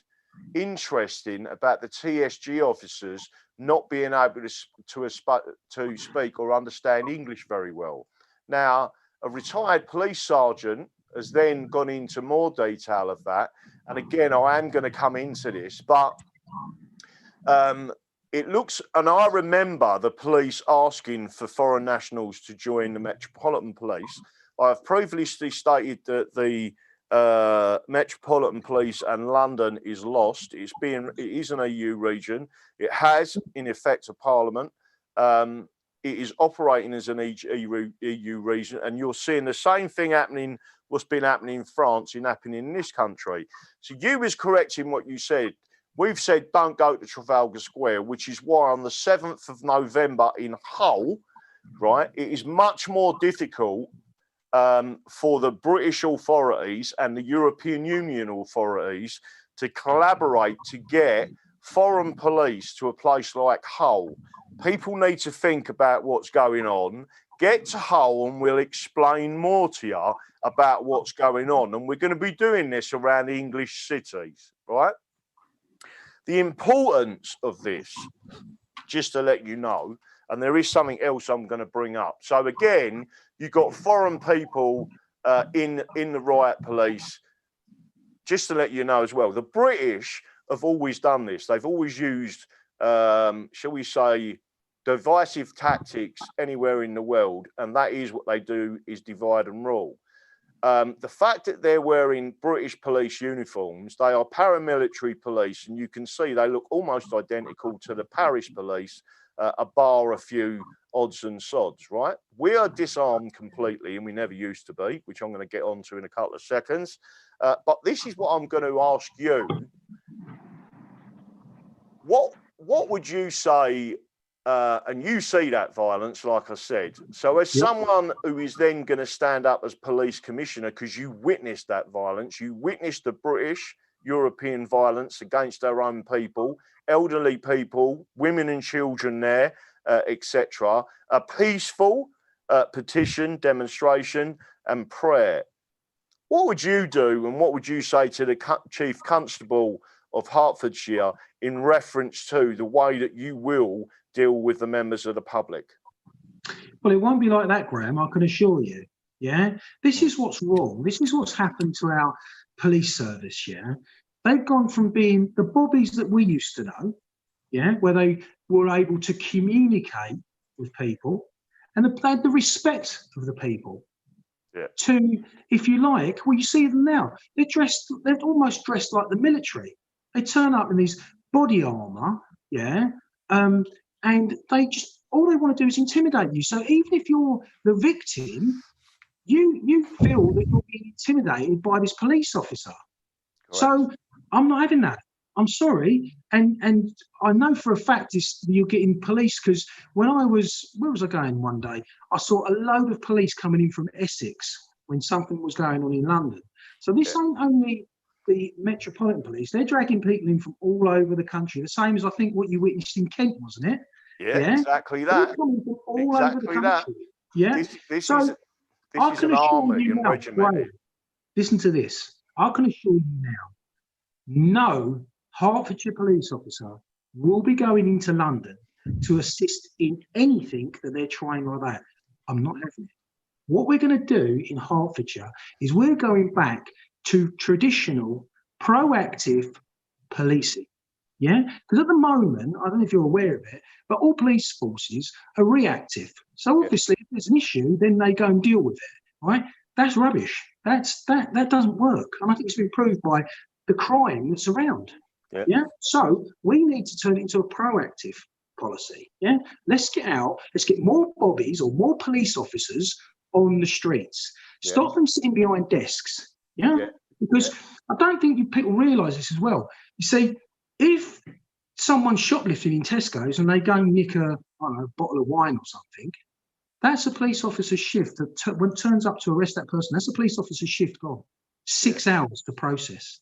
That's 6 hours wasted when they could be put into something else. So we need to look at other ways of doing things so we can get more police on the street.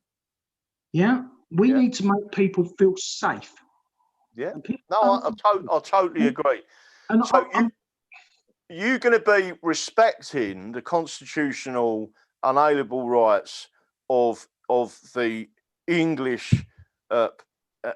The English nation, right? So it doesn't matter who they are, whether they're black, white, yellow, pink, or black in Hertfordshire, because again, these British, I'm going to call them Britishers, the Britishers are describing us, and they've described us as all sorts of far right, etc. Right? Yeah. And I've got a far right bone in my body, and I know you ain't, right? No. So we do the best for our community and our country, right? Yeah. That's the key element here. You're not left or right. And that's what they don't like, because you're then going to put forward policies and you're in charge of the budget and the policing budget, and you tell the Chief Constable, this is what you're going to do. And if he says to you, you're the elected person. So if he says to you, and by the way, people, the Home Office have got nothing to do with this, right? Because the Chief Constable is independent and managed by the Police Commissioner, which is why this is such an important role. Well, that was actually proved, Graham. That was actually proved in Bristol. I don't know if you remember that, but someone said something about Priti Patel. She'd do something about those people that took that statue down in Bristol. And she turned around and said, no, it's nothing to do with me. It's the Police Commissioner or the Crime Commissioner of Somerset and Devon Police that made that decision. So it's already there in black and white. We want a video that what you've said is true. What potentially, when we win this, what we say goes. We're not going to stand for any rubbish. We're going back to police officers knowing about common law, knowing about people's rights. Yeah. And this leads me on to the fact that, you know, another thing I want to look at is I'm sick and tired of a victim being made to feel that they're a criminal. I.e., if they go to defend themselves, and I've seen this happening, all of a sudden they become the criminal. They're the ones that get arrested, by the police, and the actual person that's committed the crime against them can walk scot-free. It's wrong, and that's part of our constitution. You do have the right to defend yourself. Right. So another thing that I'm going to say to you, and this is again, this is something that I'm passionate about. There is equal justice in the law and equal rights in the law. And for police officers to be making political decisions not to arrest some person because it might be politically incorrect to do so, right? The law is not about politics. The law stems from your God or natural rights or your unalienable rights. Some people call them God's law. Some people call it natural justice or natural rights, right? So what you're saying is you are going to push that forward. Now let's talk about something else, which is I'm really passionate about, and that is, I take it you understand the position, and I'm going to say this to everyone while we're on there now. Hopefully we've got enough time. We have.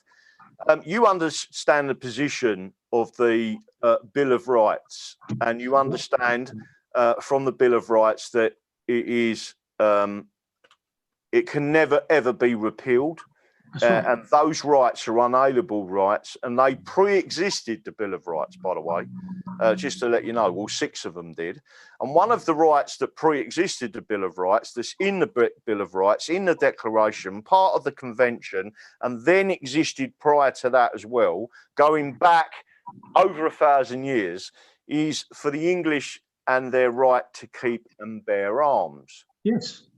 And I totally agree. Right, so that we know that it's current law. We know that they can't repeal it. They can't remove it. We know it's an unalienable right.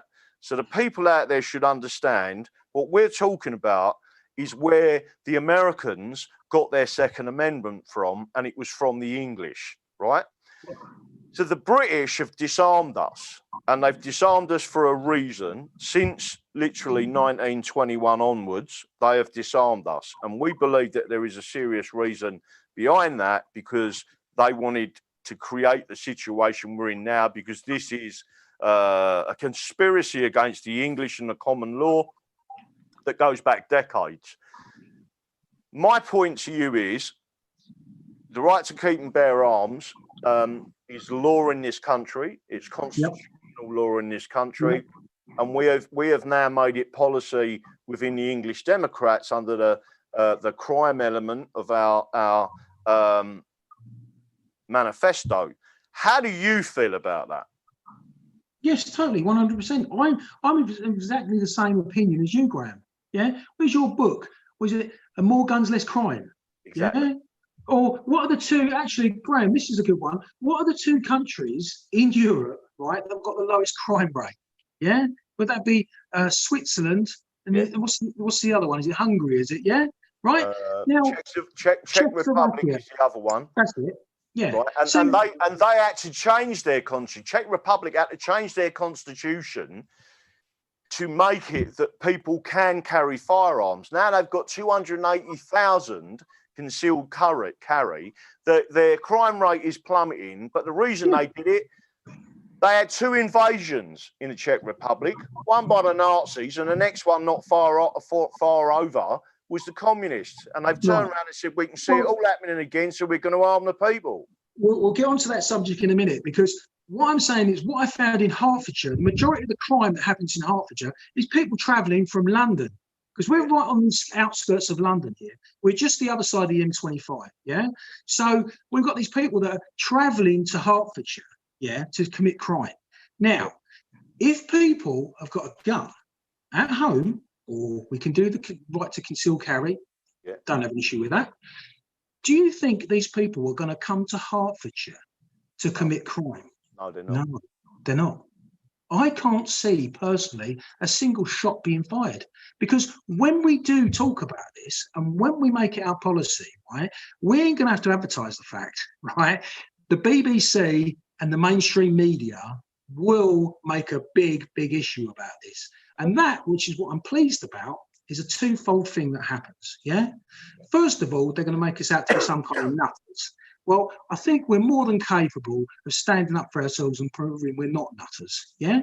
But the second thing is they've got to start talking about the English Democrats. Yeah. The one thing they And don't about want our rights. Exactly. Yeah. They don't want to talk about that. They don't want to talk about the English. No. Yeah. They will not mention England at all. Yeah. Well, let's start talking about it, because this is how we're going to start to take our country back. Absolutely bang on. And this is a stepping stone to where it gets even further than that. Can I also say something else, Graham? Yeah. While we're here. Yeah. Going back to Switzerland and the Czech Republic and then being invaded. Yeah. You've been to Dover, haven't you?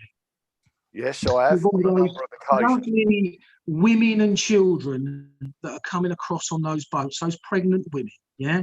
Yeah. Did you see very many few? pregnant women? Very few. But what is coming over, yeah, are fighting fit men. Yeah. Yeah. That are most probably ISIS trained. Yeah. Because there is no more ISIS in the Middle East anymore. But by the way, one of them assaulted a lady who was reporting on them, and is a registered journalist. And the police, even though they've got camera evidence, have decided not to press any charges against that immigrant that assaulted her. Yeah, yeah. But at this point, Graham, right? Why do you think they're bringing all these fighting fit men over? And I'm talking about the British. Why are they bringing them over? Because I'll tell you why. We ain't that far away from what happened in Yugoslavia, former Yugoslavia. Yep. Yeah. And Bosnia. And Bosnia. Yeah, it was the Bosnians first. Yeah. Yeah, so you mean Bosnia and Serbia when you talk about former Yugoslavia. Yeah. And what did the British and Americans do to just stir it up a little bit there? Who did they import into the country? The Mujahideen. Right. Yeah. Yep. You That's may exactly think what they did. Listen, mate, you may think this bit extreme what I'm saying, but it ain't too far-fetched. It's not. Honestly, it's not that far-fetched. Why would they bring these fighting fit men over? Now, the question is, they're already over here raping our women and children. Yeah. They do that, and the government is quite happy, yeah, to cover that up. Even Keir Starmer is happy to cover that one up. Yeah. Well, we just brush that. It's not, is it? It's not in the public's interest, yeah, to know about this. Well, I think it's. That's why they haven't released a report. But let me just say this to you, what you've just said there. Not only are they, and again, there's a number of very good patriots videoing this, now being taken through the court system for showing people the truth, which is what they're trying to keep a lid on, right? You've now got these people not only housed in hotels all over this country, but have come from that coastline. You've also got them now being housed in barracks. Yeah, and they're complaining about it. And the worst thing is they're complaining about the conditions. Yeah. Well, what about our veterans? Our veterans would love to be housed in a barracks instead of left on the streets to rot. It's wrong. And it is my belief that unless we have a means to protect ourselves, we are going to get slaughtered. Because I do believe the British government, because they're not working for us, they're not working for England, they're not working for Scotland, they're not working for the Welsh, they're not working for Northern Ireland. There's an agenda here, right? So if we like it or not, we're all in this together, right? There's an agenda here, right? And it's called genocide. Genocide of the English, mainly. Yeah, I agree entirely. And this is why they want to carve up the country and turn it into regions. Yeah. So they can do exactly what they're doing with London, which is already a region. Totally. Yeah. So you hit the nail on the head. London is a region. Why do you think they're asking all these foreigners to join the Metropolitan Police? Yeah. Because it's a region of Europe. I had a riot squad who don't care about their. They're not of this nationality. They're not of our people. they just see you as the enemy, will do as they're told and smash the granny out of you. And that's exactly what's been happening. And those who served in the British Army, our veterans, were also there getting bashed up, and they still don't realise what's going on. And we're trying to tell people, listen, you've got to take back England. It's England that's under attack, our common law constitution, and America for the same reason. Well, we're the only two nations in the world that give people rights. And why do you think both England and America, the USA, is under attack right at this precise moment? Because they know that where the USA concerned, if they can crack the USA, this world is finished. Finished. The experiment has been, listen, the experiment has been in England. Yeah. This drip, drip, drip from the Fabian Society. Yeah. Right. All this little bit by little bit by little bit, when you don't notice it. If you put a frog into boiling water, it jumps out. Yeah. If you put a frog into cold water and then turn the heat up, it will boil to death. Yeah. It won't jump out. And that's what they're doing to us here. They've been doing this for years. Yeah. They've been slowly drip feeding us. They've been changing our history. They no longer teach the Constitution, not only in the schools, but they don't even teach it in law anymore. No. You know, you say this British law is a farce anyway, because you don't actually learn law. You learn how to read books. Yeah. That's all you do. I mean, I could do that. I have to read manuals on a daily basis. So I'm sure I can refer back to a law book where something happened, God knows how many years ago, and just say, well, because it happened there, it happened there. That's rubbish. And what's happened to our 12 good men that we could be in front of you? This is a classic example, like Runningmead. What a fantastic day Runningmead was, Grant. Yeah, you was there. And yeah. Even when, it's funny, because when the police come over, I thought he was going to have a bit of aggro. I thought you handled that really well, mate. Yeah, right. I will say, yeah, you're welcome. Credit where credit's due. But did you notice how different they were compared to the Metropolitan Police, Surrey Police? That's why I'm talking about the counties and out of London. Yes. Don't do these things where the enemy are, and the British enemy and the European Union are in London. Yeah, and they're hand in hand in this. You know, you're not dealing only with the British now. You're dealing with the Europeans at the same time. Yeah, and the Europeans hate us with a passion. They really do. And now they're in cahoots. You know, and the British have been doing this all over the world. It's like you said to me the other day. We're the last colony of the British Empire. Yeah. And look what they did in India. Yeah. Look what they did. You know, even in when you go to the Middle East, all the Middle East troubles were started by the British when they decided to carve it up. Yeah, so they're the problem, and we need. And it is so simple. I watched that show with you last night. Was it from Brian Gerrish? Right. Yeah. I thought that was fascinating. That show. That was really interesting. Yeah, a mind of information. But he just couldn't get his head around the fact. Yeah, that the solution to this is so simple. The evolution. Let's have a referendum. Let's break the union up. When the union goes, the British go. Yeah. And then we've got people who can step up to the plate. No, you only have to look at the likes of Donald Trump. Donald Trump's not a politician, he's a businessman. Why do you think America is doing so well? He's not just a businessman, he's a constitutionalist. Exactly. That's the bit that's been missing. Yes. And now thanks to what he's been up to in the last 4 years, he's bringing it back to America. He has given America back to the people. And if I can play my part in this, I'd love to give this country of England back to the people. Yeah? Because the people deserve it. Yeah, let's go back to common law. Let's go back to the Constitution. Let's go back to basics, because all the British do, and all the British have done for years, is just complicate the issue time and time again. They divide and rule. Yeah, it's black against white. Yeah, it's black and white against the Asians. Yeah, it's women against men. This is the British to a T. This is what they do. While we're squabbling amongst ourselves, we're not actually concentrating on what actually matters. Yeah? Exactly. And this is it. And this is another thing we have to be careful with. With all this protesting that's going on, I think it's fantastic. People are beginning to wake up. This is called the Great Awakening for a reason. Yeah. And people are beginning to wake up. But folks, we need to concentrate. Yeah. We need to focus on what really matters. Focus 100%. The goal of this, right, is to rid the tyrannous British from this country. That's our goal. And once we've solved that, once we've got rid of them, everything else will fall into place. But don't get sidetracked. Yeah.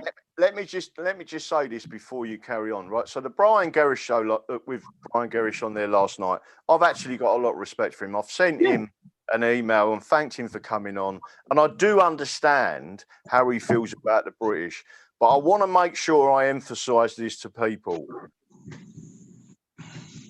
Britain is obviously full of Britons, but we're the indigenous population. The Britons are indigenous to this country, right?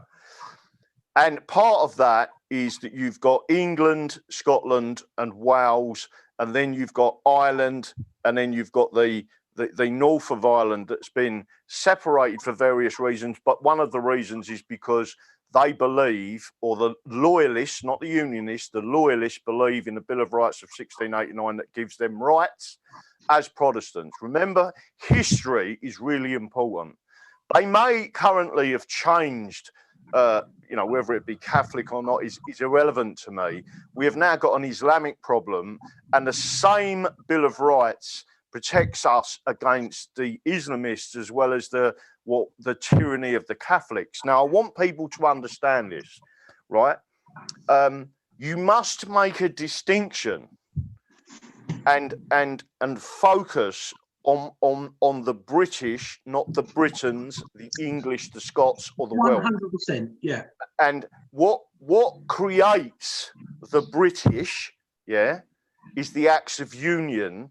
The British created a citizenship and a union, and that union was between England and Scotland. Wales was already part of England and common law. They've got one of the best legal systems in the world. Their ancient laws and customs are equal and partly joined with England again, right? Now, if they want to have a referendum, want to leave and want the socialists to take over their country, that's down to them, right? But let me tell you something. Brian said something last night about he protected the British Isles, all right? And I agree. And he said he didn't think, I'm going into Scottish waters now. I agree entirely with that. I haven't got an issue with that, right?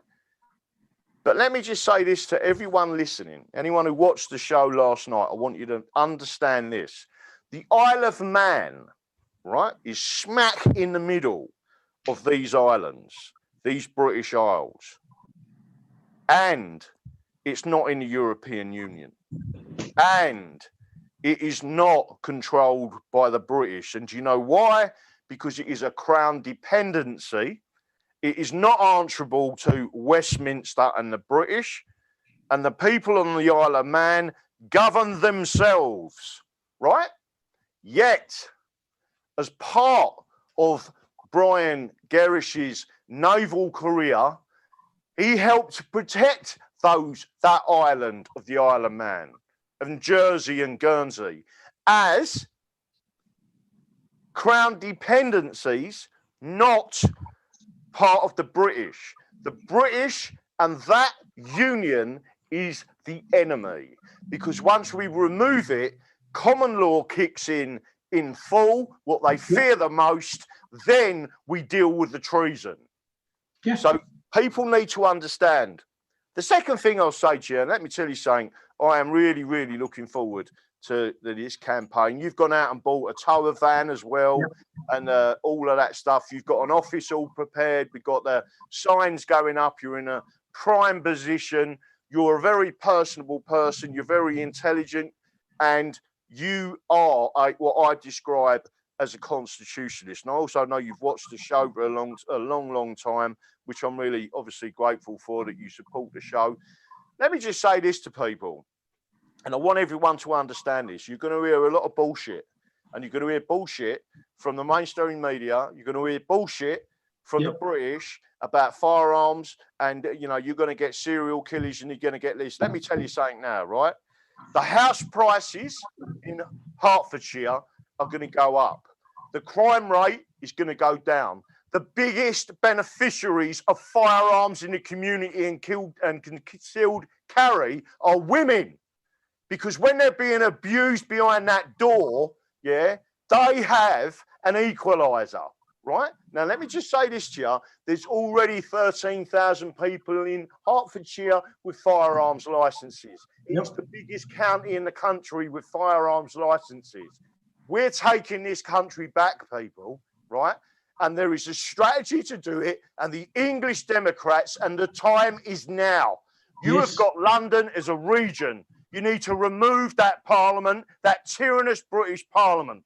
Put it in Hull, put it in York. I don't care where it goes, but you remove the European Union Assembly and the region, and you return London back to the counties. Then we'll see, because we'll have various people in positions, and we're going to take this. This is the Glorious Revolution Mark II, and it starts in England. Yes, and it starts now. In fact, Graham, I'll take it back from that. I believe this started in Runningmead. Yeah, that's when this campaign to take this country back actually got its first step. A journey of 1,000,000 miles starts with one step. And we took that step in Runningmead. Yeah, that was a glorious day, that. And I'll tell you what a spectacular sight to see all those English George crosses. Yeah, there was American flags there. There was a few Trump flags there. Yeah, right. Yeah. It was such a glorious day. We were like knights marching across that meadow. It was spectacular. It energised me. It's the same way when I went down to Norfolk and I went out on a riverboat with that lovely couple, Tony and Kaz. I was only out there looking at England and passing English distilleries that you never see on the British media, and English wine, returning with real English wine. It energised me, and England will energise its own nation again, and we will stop the demoralisation that the British are so. Graham, that was the difference. That day in Runningmead, at the end of that day, I was on cloud nine. It was such a great thing. When I left Trafalgar Square after what would happen there, I was just absolutely demoralised. Like, it was horrible. It was a terrible feeling. So let's do more stuff. What I'm going to do now is we finished our hour on this show. I'm going to go back to our channel because I want to continue having this conversation. And there's some other things that I want to show people. And it is really, really important, right? So I'm going to hand over to, I will send you the link. What were you going to say something? I was going to say something just before we come off of it, just in case I'm not including that. I just want to thank everybody who sent these cards, right? And I have got a bundle here for Pippa. Oh, yes. Yes, there is that. Thanks, guys. It's great. I can't look. There's loads of them. It's absolutely fantastic. The mailbox is filling up, and keep them coming because she's going to love this. Yeah. How many big? There was a big one you sent me, and all. There was that one there, and I think it's a box of flowers. I'm hoping it's not because it's been here for a while. Yeah, there was a big box of flowers. Well, that's around the other side of the desk, so I can't show you that one. But yeah, so at some point, Graham, we've got to get together to get her these cards because it's absolutely fantastic. Thank you so much, guys, for that. That is going to mean so much. I'm going to send you another link on Twitter, and then you're coming back because we need to talk about a few things. So if you now go onto your page on there, and then you can disconnect yourself from Zoom, then I'll send you another one. Okay, leave. There you go. Is that what it says? Sunny days. Hello, how are you? I'm very well, thank you. How are you? I'm doing great, thanks. Good. And I'll take it you're doing a show tonight, are you? I am. Yeah, I'm filling in. And is this going to be a regular thing every Wednesday you'll be on? I don't know that. I think I'm just subbing, so we'll see how it goes. Okay, not a problem. Well, again, thanks to everyone watching. God bless everyone in America. God bless England, God bless America, and God bless sunny days, because we want you to have an absolutely fantastic show. And I'm going to say bye. Awesome. Bye-bye. Bye. Well, hello, everybody. I'm Sunny Days, and Soko, Laura asked me to fill in for an hour. And so I got some material together. Some of it is some articles, but I also came across this book. I came across this author on Twitter. I don't even know how I happened upon him. Now, I'm not telling you to buy his book or anything, but I just was really interested in it. So I'm going to go ahead and grab the screen share and show you. I'm going to read his introductory, and I'm also going to read a little bit of his book, and then just see what you guys think of it. So here, I'm going to grab the share. And so I found him on Twitter under Joe America, a real Joe America. And this is the book right here. It's called Forgotten and Abandoned, an Average Joe Story. And I just was reading some of the things that I saw people replying on his threads. And it was interesting to me. So I'm going to read a little bit of that, and then we'll go into some articles. Okay, so it's called Forgotten and Abandoned, an Average Joe Story by Joe America. And okay, so for Mrs. America and Joe Jr. and every freedom-loving patriot in the USA, I pledge allegiance to the flag of the United States of America and to the republic for which it stands, one nation under God, indivisible, with liberty and justice for all. Well, he's starting out right. So here we go. I wanted to take a moment before you started thinking this to thank our military and police force for their service to our country. They should be treated like celebrities. They should be treated like royalty. They are why I will never support BLM or people who kneel during the national anthem. Go for it. Get your freedom on and kneel all you want. But know that it's because of our brave men and women and their personal sacrifice that you are allowed to do that. Not Ellen, not LeBron, and definitely not Whoopi. I can write this book because of them and the sacrifice they made for this great country. They gave their life so you could have yours. So be grateful. Now, before turning to the next page, I'd like to ask you all to close your eyes and give your fallen patriots a moment of silence for long or as short as you'd like. Thank you to all who have served, and thank you to America's first responders. All right, so I'm just going to read chapter 1, and it's fairly short. So phase 1 is what he calls it. Ladies and gentlemen, start your engines. Chapter 1, what I must say before you read this book. This book will be unlike any other book you've ever read. You will notice that there's no foreword from some big name political celebrity. Each chapter is formatted in a way so it's easy to read. And most importantly, I hold nothing back. This is one of the most entertaining, unfiltered pieces of writing I have ever created. And I created it for you and our community. The fact is this. If I ever made the choice to post any of these chapters to my social media profiles for Joe America, I would most likely be permanently banned forever. Yes, the stuff in here is that real and raw. I cut through all that crap that we as freedom-loving Americans experience every day on these platforms and have packaged it together for you to enjoy. You may be wondering why I wrote this book. Well, I wrote this book for you and our entire community because I was sick and tired of seeing the backbone of America, that's you, being treated as if they were the Achilles heel of the world. What I hated even more was how the intolerant left was responsible for all of it. These left-wing nut jobs were being praised as the saviors of the free world.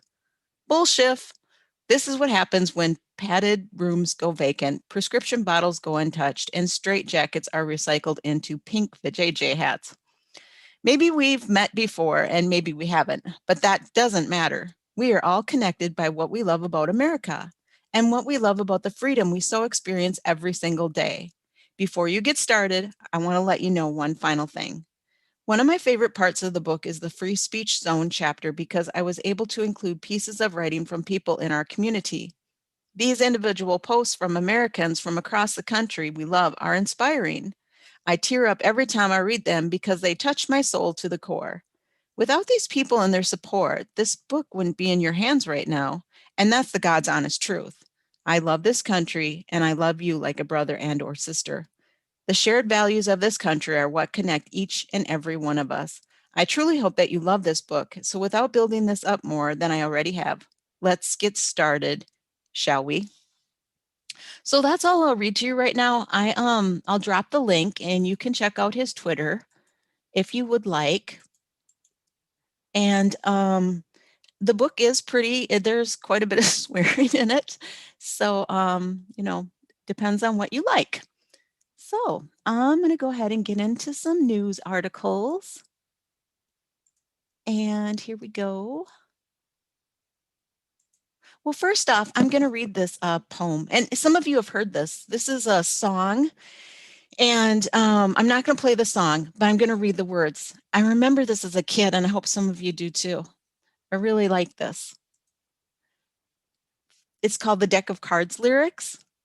Friends, this is Tex Ritter with a strange story about a soldier boy and a deck of cards. During a North African campaign, a bunch of soldier boys had been on a long hike, and they arrived in a little town called Casino.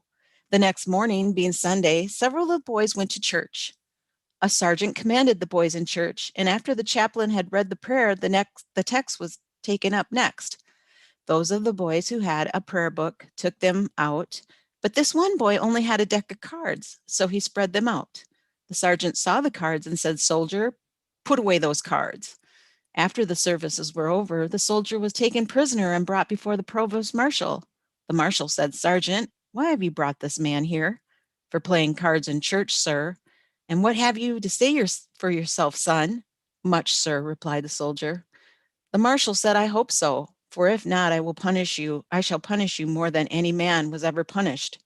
The soldier said, "Sir, I've been on a march for 6 days, and I had neither Bible nor prayer book, but I hope to satisfy you, sir, with the purity of my intentions." With that, the boy started his story. "You see, sir, when I look at the ace, it reminds me that there is but one God. The deuce reminds me that the Bible is divided into 2 parts, the Old and New Testaments. And when I see the tray, I think of the Father, Son, and Holy Ghost. And when I see the 4, I think of the 4 evangelists who preached the gospel. There was Matthew, Mark, Luke, and John. And when I see the 5, it reminds me of the 5 wise virgins who trimmed their lamps. 10 of them, 5 who were wise and were saved, 5 were foolish and were shut out. And when I see the 6, it reminds me that in 6 days God made this great heaven and earth. And when I see the 7, it reminds me that on the 7th day God rested from his great work.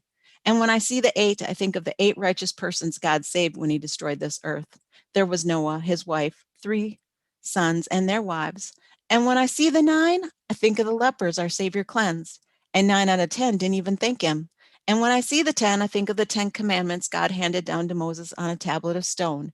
And when I see the king, it reminds me that there is but one king of heaven, God Almighty. And when I see the queen, I think of the Blessed Virgin Mary, who is a queen of heaven, and the jack or knaves, it's the devil.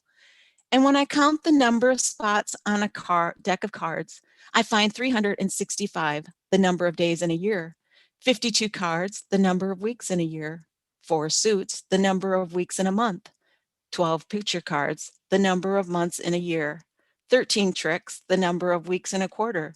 So you see, sir, my pack of cards served me as a Bible, almanac, and prayer books. And friends, I know the story is true because I was that soldier. I don't know if any of you were familiar with that, but I like it. And I think on this particular link, there is also the song and the song to it.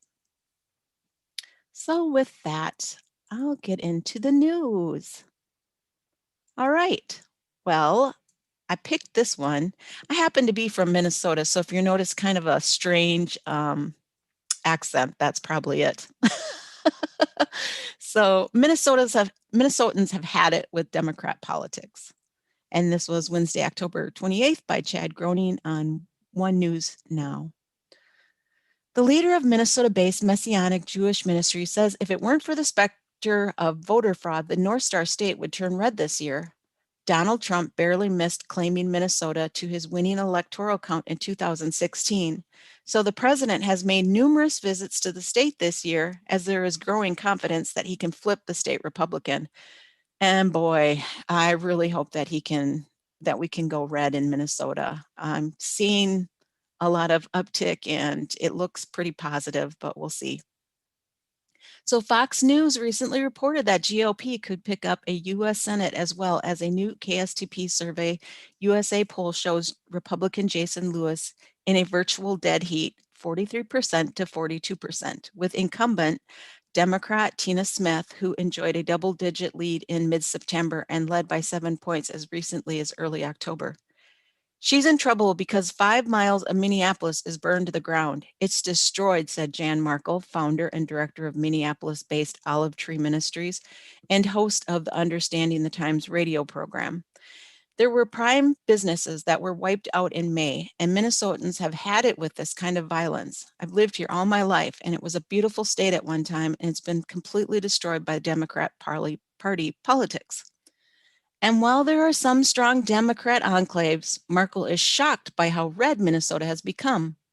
If we could set aside the fraud factor, I think we would see a red Minnesota. Absolutely, she tells One News Now. People are simply changing, and I believe people are thinking twice. So I think it will be close, and I think the fraud factor will determine everything.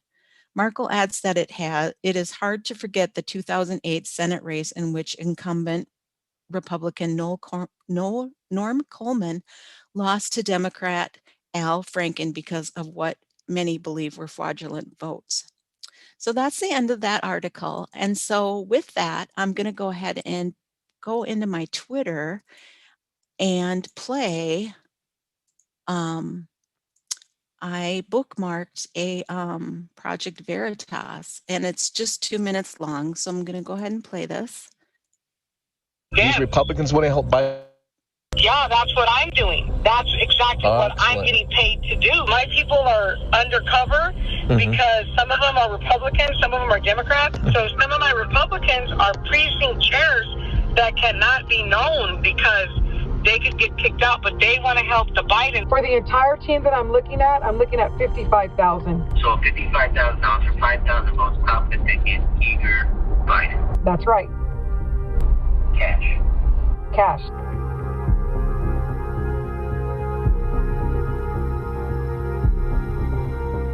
So I have a state rep. I have a senator right now. I'm talking to my pocket.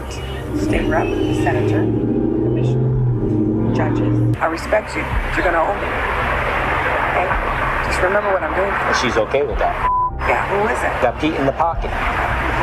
Like model right now. So he was paying me $5,000 a month, and now he's paying me $8,000 a month. So you don't have to pay you $700 cash just to take care of that. You take care of it.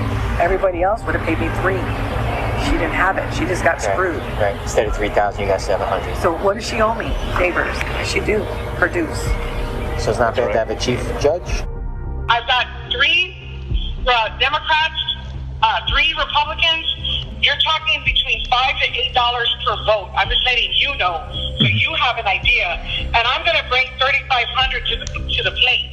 Okay. Countywide. So I know what I'm bringing to the plate countywide. So that's like $28,000. So those 3 judges that I'm talking about, and that's Renee Yanta, Nicole Garza, right? They're paying me $3,500. Me $3,500 to make sure that their name is on the ballot. So roughly for the city council race for 21, we're looking. He's going to get 5 and I'm going to get 7, so 56. Hold on. Plus that's 14, and that's 10. That's like 71,000. 71,000. And how do you want it? Cash.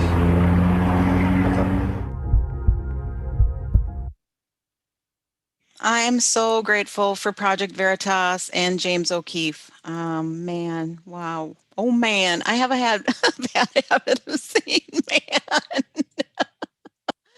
So, okay, we'll go back to articles. That was very interesting on voter fraud, and that story's been breaking this week. So let's see. Let's do this. the news hasn't been talking about it too much, but Hurricane Zeta is to hit Louisiana Wednesday afternoon as a Category 2 storm. And this was in Just the News by Brianna Kramer. Another hurricane will hit the Gulf Coast on Wednesday afternoon amid a long, brutal hurricane season for the South. Residents have prepared for the 27th named storm of the season, which will bring life-threatening storm surge and strong winds. Water levels have risen and flooding is a concern due to a drainage pump system failure in New Orleans, according to the Associated Press. Zeta originally was predicted to make landfall as a Category 1 hurricane, but residents awoke Wednesday morning to news that it had intensified into a Category 2, with winds as high as 90 miles per hour. The good news for us, and look, you take good news where you can find it, the storm's forward speed is 17 miles per hour. That's projected to increase, and so it's going to get in and out of the area relatively quickly. And then we're going to be able to assess the damage more quickly, Louisiana Governor John Bell Edwards said. The hurricane season has been extremely busy and has targeted Louisiana repeatedly, leaving residents anxious for Zeta to come and go quickly. So there was that. And then I like the Babylon Bee. I hope you all do. They're satirical, so make me laugh. So this is the Babylon Bee, and the title is Two Birds with One Stone. Man protests racial injustice, completes Christmas shopping in one trip. Philadelphia, Pennsylvania. Protests over racial injustice erupted in Philly, and not a moment too soon. Local man Michael Parsons was getting behind on his Christmas shopping. Well, this is convenient, he said, as he saw people were protesting the shooting of a man who just one knife away from being unarmed. He grabbed his balaclava, a sign reading "Injustice anywhere is a threat to justice everywhere," and a shopping cart, and headed out the door. Justice for whoever it was, he cried as he made a stop at Best Buy and picked up an iPad for his mom and all 6 Star Wars movies on Blu-ray for his brother. And you know what? I'm going to treat myself, he added as he threw a few Xbox games into his cart for himself. Police are bad or whatever, he quickly added as he made his way to Target for some stocking stuffers. According to sources, Parsons is hoping there's another police shooting sometimes before Christmas as he forgot to pick up his HDMI cable. Yeah, that wasn't, normally the Babylon Bee makes me chuckle a little bit, but this one didn't, in the fact that it's so realistic in a sense. But they do write some funny stuff and satirical. So moving on, we'll go to California governor bans Thanksgiving, can only see your family for 2 hours, no singing. This is by Life News. So if you live in California, Thanksgiving is going to look a lot different this year and be a lot less fun. The California Department of Public Health released its new guidelines for Turkey Day, and each rule is more insane than the last. That's what I felt like when reading that Babylon Bee article, is it's so happening that it's funny but not funny. So going on with this article, this stuff is so insane. See below for some of the most outlandish guidelines that Californians will have to comply with next month as they try to kick off the holiday seasons. All gatherings must include no more than 3 households, including hosts and guests, and must be held outdoors, lasting for 2 hours or less. The longer the duration of the gathering, the risk of transmission increases, the statement noted. Gatherings that occur outdoors are significantly safer than indoor gatherings. All gatherings must be held outside. Attendees may go inside to use restrooms as long as the restrooms are frequently sanitized, the statement added. The guidelines came as Governor Newsom reports that COVID cases and hospitalizations in California are trending up slightly, and the 7-day positivity rate is also experiencing modest increases. Holy moly. The CDPH adds that citizens can remove their masks while they're eating or drinking, thankfully, or for health reasons, such as if the individual is feeling lightheaded or needs to use their asthma inhaler. That's not even the most nonsense part. The guidelines also advise Californians to avoid singing, chanting, and shouting. In fact, they advise against any physical activity whatsoever. Singing, chanting, shouting, and physical exertion significantly increases the risk of COVID-19 transmission because these activities increase the release of respiratory droplets and fine aerosols into the air, the statement said. Because of this, singing, chanting, and shouting are strongly discouraged. The playing of wind instruments is also strongly discouraged. Megyn Kelly helped lead the charge against the insane restrictions. California governor's Thanksgiving insanity must be held outside. Guests may use bathroom inside if sanitized. Masks on while not eating. Strongly discouraged. Max of 2 hours together. 6 feet mandated in all directions between all at table and otherwise. Oy. I don't think I'm alone in saying Governor Newsom is a Grinch. And that's the end of that article. Yeah, I think Governor Newsom's is a Grinch too. On a happier note, I kind of like mixing my stories with happier news. So this story is about a carpenter is building insulated mobile shelters for homeless people to stay warm this winter. Let's see if I can, okay. So a carpenter in Toronto is building insulated mobile shelters for homeless people who will be outdoors this winter. Khalil Sevright, 28, started building mobile shelters for the homeless last month. Each unit cost about $1,000 in material and takes Sevright 8 hours to construct. But he's been happily giving them away for free. It just seemed like something I could do that would be useful because there's so many people staying in tents, Sevright told the CBC. I've never seen so many people staying outside in parks, and this is something I could do to make sure people staying outside in the winter could survive. Sevright says the shelters will be able to keep people comfortably warm with their own body heat and temperatures as low as 20 degrees Celsius. To help fund his mission, Sevright launched an online fundraiser which has raised more than $50,000. I'm excited to do this because I know it can work. I love designing and building different interesting ideas, and I know it might help at least a few people get through this winter, who might not, and others in the future as well. As shelters are usually at capacity at some point in the winter in Toronto, and also because of this coronavirus, making space to allow for social distancing will put even more strain on Toronto's capacity, he wrote on GoFundMe. So there was that. And now I'm going to play another video to rest my voice just a little bit and take a sip of water. And this comes from Prager University. Socialism so popular? I'm going to start it over. Why is socialism? Less than 10 years ago, you couldn't refer to socialism in a positive way and hope to have a career in American politics. Socialism was referred to as the S word. Now it is affirmed either explicitly or implicitly by just about everyone on the left. And amazingly, given socialism's record of failure, the socialists seem to be gaining ground. Why? What makes socialism so attractive to so many? Socialism, according to its proponents, is more democratic and therefore more moral than capitalism. Leftist filmmaker Michael Moore explains it for us. Democratic socialism means everyone has a seat at the table and everybody gets a slice of the pie.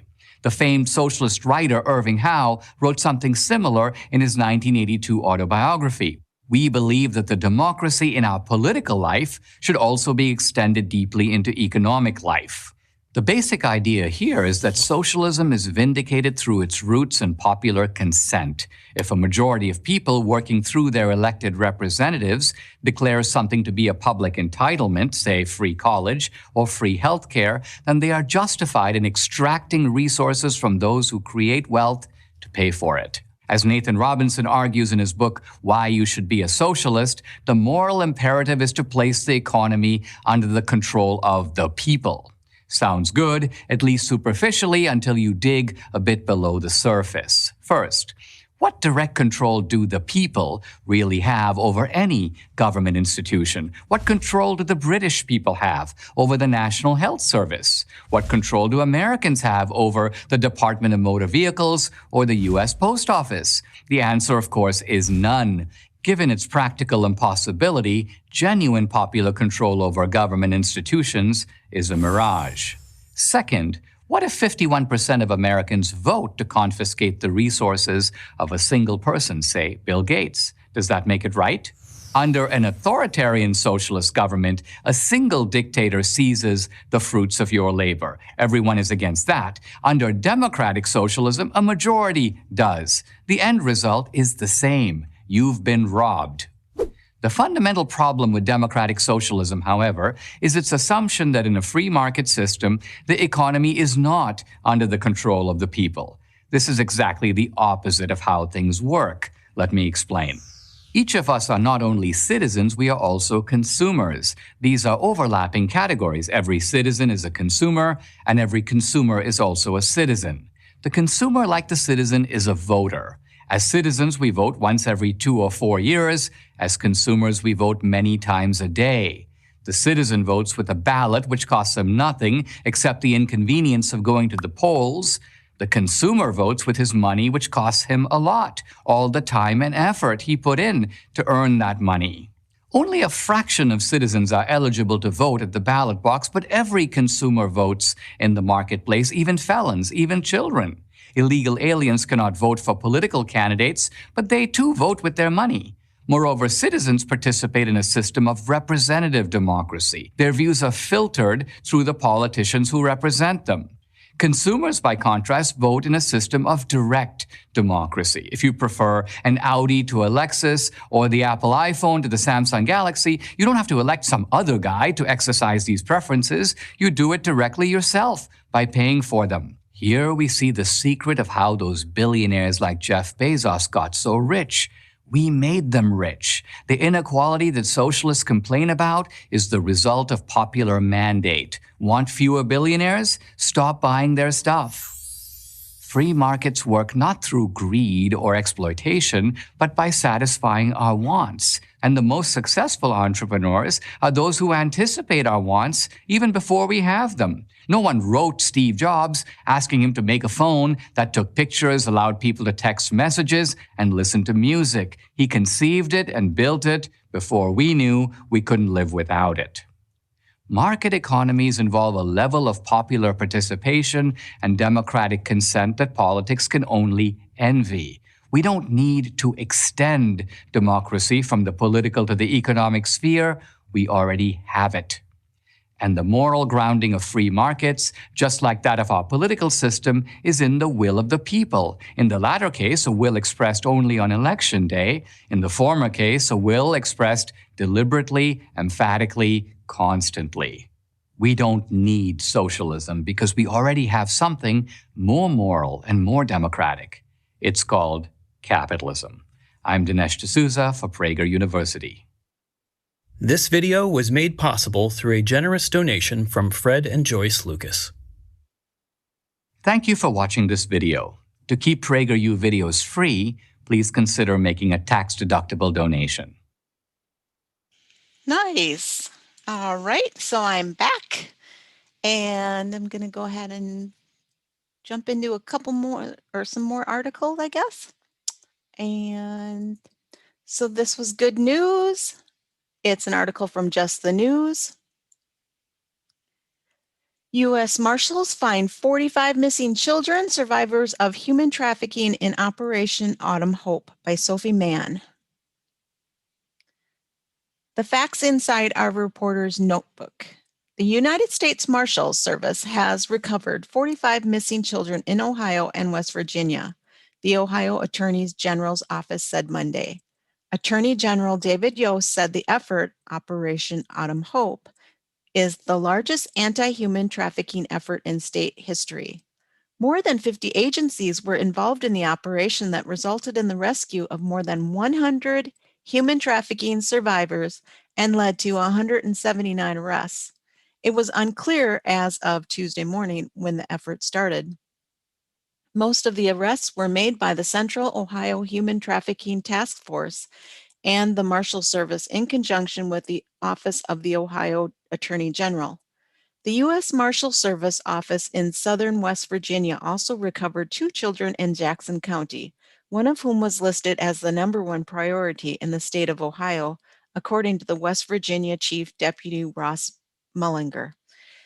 These are the same personnel who hunt down violent fugitives every day. I'm incredibly proud of them and pleased that they were able to apply those same skills to finding missing children. I know Operation Autumn Hope has made a difference in a lot of young lives, said Peter Tubin, a U.S. Marshal for the Southern District of Ohio. In September, the U.S. Marshals announced that 25 children ages 13 to 18 were recovered over the course of a 20-day mission called Operation Safety Net in Ohio. In August, the service found 39 missing children in Georgia over a 2-week period called Operation Not Forgotten. The Marshal Service says it has recovered missing children in 75% of the cases it has received in the past 5 years. The agency says it has recovered more than 2,000 children since 2007. So that was the end of that. That's very good news. And take that, public or mainstream media. There are, these operations going on, and they are recovering children from human trafficking. And this is a Breitbart article. The New York Times, Google, and Apple formed agreement to control the internet. So this comes from Lucas Nolan.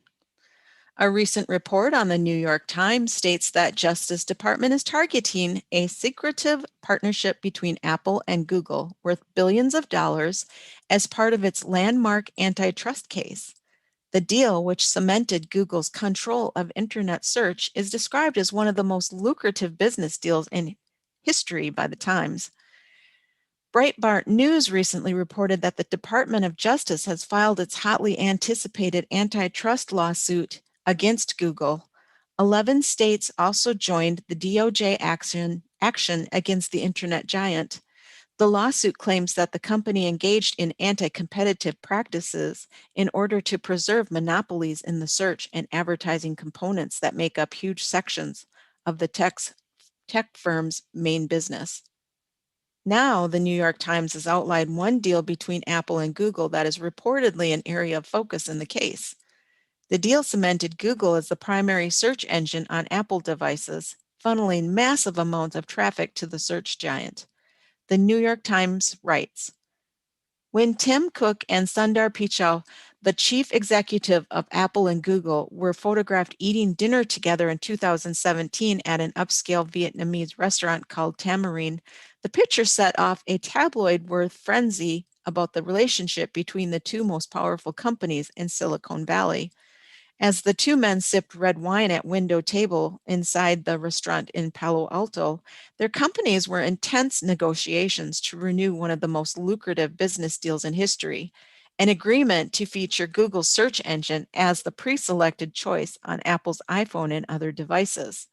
The updated deal was worth billions of dollars to both companies and cemented their status at the top of the tech industry's pecking order.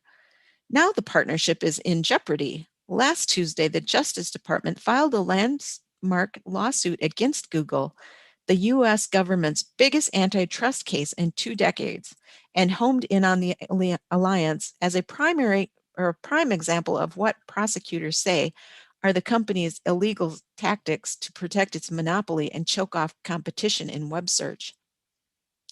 Gosh, and who doesn't know that? I mean, once that got pointed out to me, and I'm sure other people, realized, then you start seeing Google on everything. And I tried to disable it on my phone, and I couldn't even disable it on my phone. My phone would drain its battery down because it kept sending a message over and over again that, I wasn't hooked up to Google.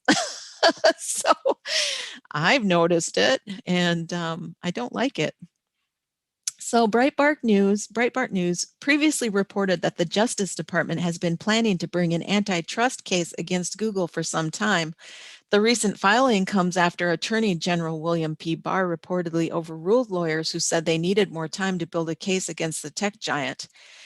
It was reported that the company has been under investigation for almost a year, with dozens of Justice Department lawyers working in two groups, each overseeing a separate line of inquiry. The two main areas being investigated were Google's dominance in search and the company's control over the online advertising ecosystem. Google has control over approximately 90% of web searches worldwide. Many rivals have complained that Google extends its dominance by making its search and browsing tools defaults on phones running its Android operating system. Boy, I don't know what to say to that other than I'm glad that it's finally getting looked at, and I really hope something's going to be done about it. So this was a short read, I believe, by The Right Scoop. And this was, let's see. Okay, it doesn't have where I can click it to try to make it more just the article. The media loved my husband before he decided to run for president. Melania rips into the media during her Trump rally. Melania ripped into the media today for how they turned on her husband, saying they loved him before he decided to run for president, which I think most of us know by now they did. Melania says that the media loved her husband before he ran for president because they saw in him what she sees every day. But when he ran for president, Melania said the media created a different picture of him, one that she does not recognize, noting that they began editorializing real events with their own bias and agendas. She argues that her Be Best initiative is a perfect example, saying that it has one main goal of helping children, but the media refused to cover it, instead focusing only on the negative. But Melania says that will not stop her from doing what is right. Gosh, his administration has been the best for children ever. And then I just want to say that, to some of our normie friends or, family and loved ones, why isn't Melania on all these magazines like all the other FLOTUSes? Why isn't she featured in articles and, plastered all over media? She's so beautiful and lovely and classy. So let's see. I've got another feel-good story. And it's this. 70-year-old veteran battling cancer hailed as an angel after he charged into a burning home to save neighbors. And this was on the Good News Network. And it's by McKinley Corblay. A 70-year-old Air Force veteran from Salem, Illinois, is being hailed as a hero after he saved his neighbors from a house fire this week. Marshall Helm had been walking his granddaughter to the bus stop early in the morning when the bus driver drew his attention to the smoke and flames emanating from the house next door. Helm ran over to the endangered home and threw open the garage door, only to find flames climbing up one of the building walls. Despite how the Vietnam veteran has been battling cancer, he did not hesitate to charge past the flames and into the house so he could make sure his neighbors were safe. Gary and Kathy Benjamin had been sleeping upstairs when they awoke to hear Helm shouting about the fire. Although they were confused by the commotion, they managed to run into the hallway and escape with Helm through the back door just as the flames were engulfing the garage door where he had come in only a minute before. Thanks to Helm's quick actions, the Benjamins suffered only minor smoke inhalation, and even though they lost their home in the fire, they are simply grateful to Helm for saving their lives. Lifesaver is all I can say, Mr. Benjamin told KMOB. His wife added, hero, he's our angel. If you would like to help the Benjamins recover from the fire, you can donate to the GoFundMe campaign launched by their son, Nicholas. So let's see. I think I'm going to grab another video. It's going to take me just a second.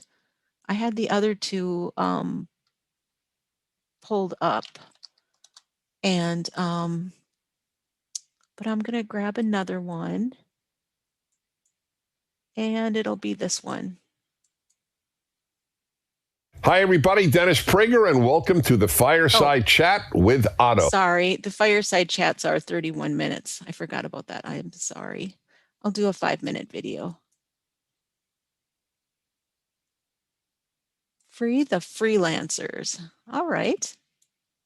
Workers of the world unite to protect. You have nothing to lose but your jobs, which is exactly what is happening in California and threatening to spread to the rest of the country. Just what we need, right? Fewer jobs and fewer people employed. Why is this happening? Exhibit A. Assembly Bill 5, or AB 5 as it's commonly known, passed by the California legislature in September of 2019. AB 5 was authored by a former union boss, Assemblywoman Lorena Gonzalez. The stated goal was to protect freelance workers from employers taking advantage of them. Instead, it has pushed thousands of these workers into the unemployment line. Here's why. Workers in the United States are classified as either employees or independent contractors, sometimes known as freelancers. Independent contractors are self-employed and contract their labor to one or more firms. The upsides to this arrangement are clear. Freelancers decide whom they work for, when, where, and how. They're their own boss. So then, what are employees? Employees typically work for one employer. In exchange, they're entitled to workplace benefits and protections that independent contractors are not, such as health care, time off, minimum wage, and unemployment insurance. We don't have to agree which kind of employment is better. Different people have different preferences. It's called choice. But some people, specifically unions and progressive politicians, are anti-choice. AB 5's author, Assemblywoman Gonzalez, disdains freelance work. These were never good jobs, she says. Oh, really? She might want to talk to some of the 2 million Californians or the 57 million Americans who freelance. 46% of those workers happen to be women. Of course, the AB 5 supporters would say the law is needed because companies, especially gig economy firms such as Uber and Lyft, willfully misclassify workers as freelancers to avoid providing benefits. Why not ask the workers themselves? Well, pollsters have. According to a McKinsey study, nearly 80% of gig workers say they're happier than those working traditional jobs. They love their freedom and also earn a good living. In fact, over 17 million freelancers quit their traditional job to freelance, and 2 out of 3 of them say they earn more now than before. For the majority, their new incomes outpace their previous salary within just 1 year. Half of the freelancers say they would not take a traditional job no matter how much they were offered. And in a survey of female gig workers, nearly 2 out of 3 women who have a side job prefer being independent contractors over being employees. AB 5 has already done damage. It has wiped out the livelihoods of many independent contractors and will limit new opportunities in the future. Freelance writers and journalists have been especially hurt. The law includes a provision making it illegal for them to produce more than 35 pieces of content in a year for a single company. Left-leaning Vox Media hailed the bill's passage as a victory for workers everywhere, then turned around and laid off 200 freelance writers rather than make them full-time employees. The rideshare industry estimates that AB 5 will increase their labor costs by 20 to 30%. As a result, rideshare companies may schedule drivers in advance and reduce the number of drivers during slow hours or in less busy markets. For customers, this means longer wait times, fewer available rides, and higher prices. For drivers, it means reduced flexibility and reduced income. It may also kill them, but New Jersey, New York, Illinois, Wisconsin, and Oregon are all considering AB 5-style legislation. Although AB 5 is positioned as progressive policy, there's nothing progressive about what it does. It's backward, not forward-looking. Flexibility, freedom, and opportunity is the bright future of the American worker, unless bad policies like AB 5 get in the way. I'm Patrice Onwuka, Senior Policy Analyst at the Independent Women's Forum for Prager University. For more information on Independent Women's Forum, go to iwf.org/AB5. Thank you for watching this video. To keep PragerU videos free, please consider making a tax-deductible donation. Nice. And thank you, Prager University, for allowing us to use your commercials and your videos. Not commercials, I guess, videos. All right. So let's see what else I have. I have another article to read. And it's this one. I'm having to adjust because the sun, the sun is out here and the sun is actually in my eyes, which is okay. I like the sun. I'll adjust. Okay, so this is from Worthy Politics, and it's Washington school teacher holds 13-year-old after class to lecture him about Trump's racist immigration policy. So it's by the author-in-chief. In Washington, a middle school teacher kept a 13-year-old kid after class to lecture him over his support for President Trump, and the student recorded the whole thing. You know, guys, thankfully, there is some, maybe that's a good thing. Upside of Zoom and be able to record things is some of these kids that are getting berated by these teachers, and these incidents are actually getting filmed, and, we're hearing about it. Okay, back to the article. It's one of the latest and growing number of incidents in which teachers are focusing their anti-Trump political biases in the classroom. Now that digital learning is more prevalent, more and more incidents are being caught on tape. Connor Seaman, a language arts teacher at Kopochuk Middle School in Gig Harbor, had apparently taken issue with the student's choice of Trump as his hero for a recent assignment. So he asked the kid to stick around after class for a quick chat before he proceeded to spend nearly 10 minutes attempting to convince the student that his hero's immigration policy is nonsensical and racist. Like Rance stated, at first, it seemed that Seaman would just advise the kid to use more than one source for his project and move on, but that was not the case. Afterward, the obviously anti-Trump teacher started to grill the student on border wall effectiveness and immigration policy. After spending a few minutes talking about border wall construction with the kid, Seaman cut to the chase with the pointed question for the 13-year-old. Why is it heroic to make a wall to keep out immigrants? After this, it's so obvious that Seaman tried to lecture the student not on his project, but on politics. At first, he compares illegal crossing to jaywalking, and soon after, he sets up something of a false dichotomy, asking what would be a bigger accomplishment, lowering murder rates or lowering illegal border crossing. The smart boy stood his ground for a while, and after a few minutes grew tired of the lecture and asked if he could leave. But unfortunately, Seaman pressed on to make a few final points. So if you're going to introduce bullet points, you kind of have to back them up with why that's heroic, because a lot of people who would argue that it's not heroic, and a lot of the rhetoric that has been said has been very racist, Seaman said in reference to a 2015 speech in which Trump alleged Mexico was sending rapists and murderers into the United States. It's pretty racial language, so a lot of people would argue that it's actually creating a lot of racist tensions by saying that, the teacher argued. After seeing the video, the boy's mother allegedly contacted both the school superintendent and principal. The district, however, has come to Seaman's defense. The comment that the teacher tried to convince the student was wrong for supporting President Trump's immigration policy is not accurate. The student teacher spoke about immigration policy in the context of providing evidence for why President Trump is a hero. The teacher's intent was to encourage the student to use more than one source, the White House Gov, for his assignment. I don't know about that. Given how things are today. All right, and I got this one. This is Kirstie Alley. And probably many of you know that Kirstie Alley is one of those people on Twitter that actually sticks up for President Trump, even though she's from Hollyweird. So this is the Neon Nettle. And this is by Jay Greenberg. Kirstie Alley blasts media's communist censorship of Hunter Biden scandal.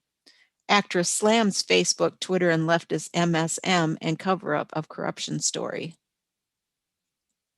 Kirstie Alley slammed Facebook and Twitter for bullshit communist censorship over the Hunter Biden cover-up. Conservative act. Okay, then it goes and repeats that line. Alley, one of the few vocal Trump supporters in Hollywood, blasted the MSM and social media giants for downplaying, ignoring, and censoring a series of stories from the New York Post reporting alleged high-level corruption by the Biden family. The Post revealed bombshell allegations that Hunter Biden earned money off the back of his father's position as vice president. Information vital to the American public as they prepare to vote in the presidential election next week. Twitter is still banning the New York Post. Facebook is still deciding if the Biden big guy story is legit, she said on Twitter. And yet, every news media ran every lying Russia hoax and impeachment story against Trump without vetting anything. It's all bullshit. It's communist censorship. And, okay, yep, sorry about that. And then it goes down. Facebook and Twitter blocked bombshell reports on the Hunter Biden scandal. Earlier this month, the New York Post published an investigative article containing bombshell allegations that Hunter Biden, the son of Democratic nominee Joe Biden, used his father's political power to aid his overseas business dealings in Ukraine. In a blatant act of interference ahead of next month's presidential election, the story was actively suppressed by social media companies, including Twitter and Facebook. The scandal was blocked on the unsubstantiated claim that the story was false, according to Breitbart. As well as suppressing the story, Twitter has locked out the Post from its account and has yet to reinstate its access, a point picked up by Alley. Facebook and Twitter have frequently been accused of pro-Democrat bias. Similar action was never taken against outlets publishing fake news surrounding allegations against President Donald Trump of Russia collusion, which, after years of FBI investigation, were ultimately found to be a hoax. 8 days out from the election, and New York Post is still not allowed to post news on Twitter. It's been 12 days. Emma Jo Morris at the New York, NYC. Okay. Meanwhile, Alley has made no secret of her support for Trump over Biden in the upcoming presidential election. She recently explained that she supports the president because he is not a typical politician. I'm voting for Donald Trump because he's not a politician, wrote the former Golden Globe winner earlier this month. I voted for him 4 years ago for this reason and shall vote for him again for this reason. He gets things done quickly and he will soon turn the economy around quickly. There you have it, folks. There you have it. All right, and I've got about 4 minutes and I've got one more article, so I planned that pretty good. Now, this is irritating and very sad but I'll leave you with this. Minneapolis BLM protesters chant, shoot back at the police. And this is Alpha News, this is a Minnesota news that is more conservative, and I do try to follow it. Anthony Gakowski. So Black Lives Matter protesters who marched through the streets of Minneapolis Tuesday night called for shooting the police. No justice, no peace. Shoot back at the police, the crowd of protesters chanted 4 times before a new chant was started. The protest was organized in response to the death of Walter Wallace, who was killed Monday by Philadelphia police. Wallace was reportedly armed with a knife, according to NBC's Philadelphia affiliate. The city experienced mass looting and rioting Tuesday night, and at least 11 people were shot, police told the local media. BLM Twin Cities organized the emergency solidarity protest and marched through Minneapolis for nearly 2 hours, according to a live stream of the event. If that doesn't communicate what we're about, I don't know what does. A speaker at the protest said while pointing at the Minneapolis Police Department's 3rd precinct, which was destroyed by rioters in May. This is the response that people make when you kill a Black man in the street, when you kill people in the street, the speaker added. He then threatened more rioting if any of the Minneapolis officers charged in the death of George Floyd are let go. That is the response right there. And if they don't listen, if any of those brothers walk, the city is going to speak again, he said.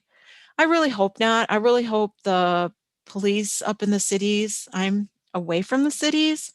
I stay away from there for the most part, but I really hope that, you know, they take a stand and they're able to get this under control quickly and fast. So I've got about 2 minutes. And how about if I do this?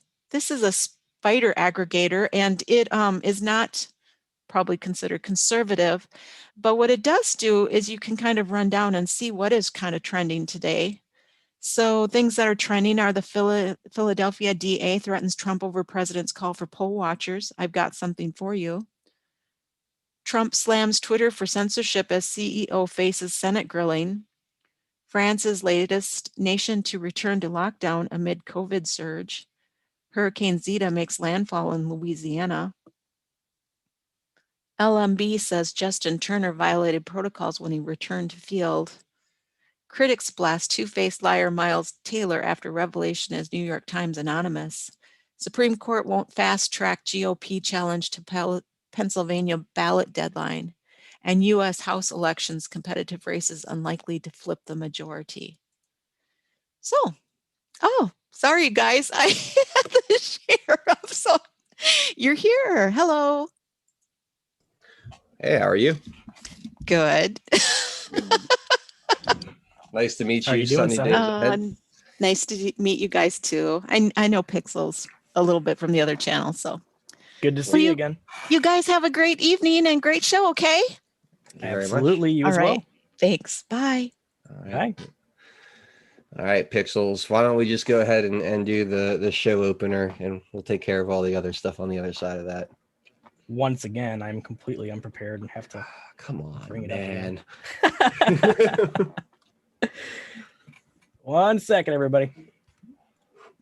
All right. And while he's getting that up, I'm hosting this over on the We the People Insider channel. If those of you being lazy that are just over there on We the People Insider, do me a favor, go to the top of the stream. There's going to be a visit channel button at the top of that screen. What you're going to want to do is you're going to want to click that button, and that's going to bring you over to the 5x5 network, or as I like to call it, the 5x5 network.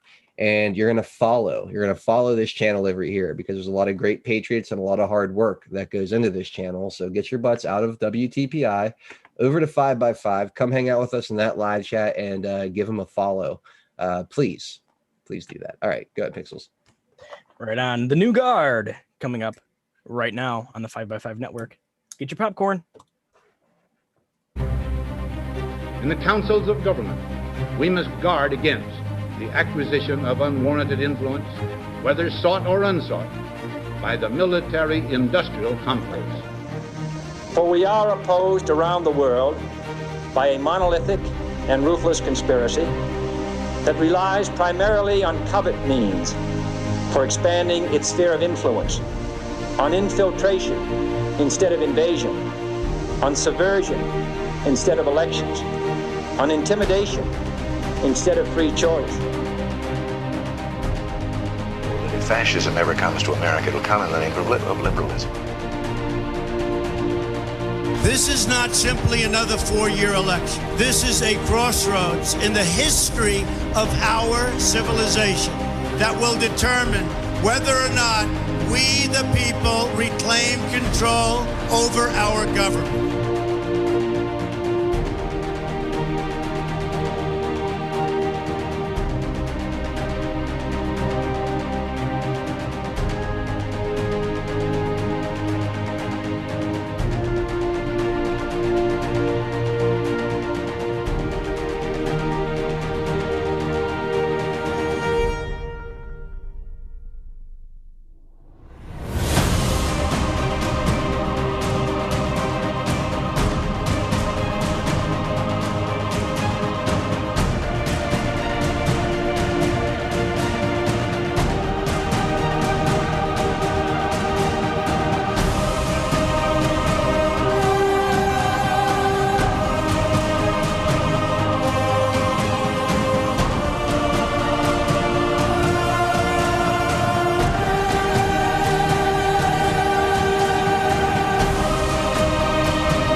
You are watching The New Guard here on the 5x5 Network, and today, Osama bin Dorsey most likely perjured himself.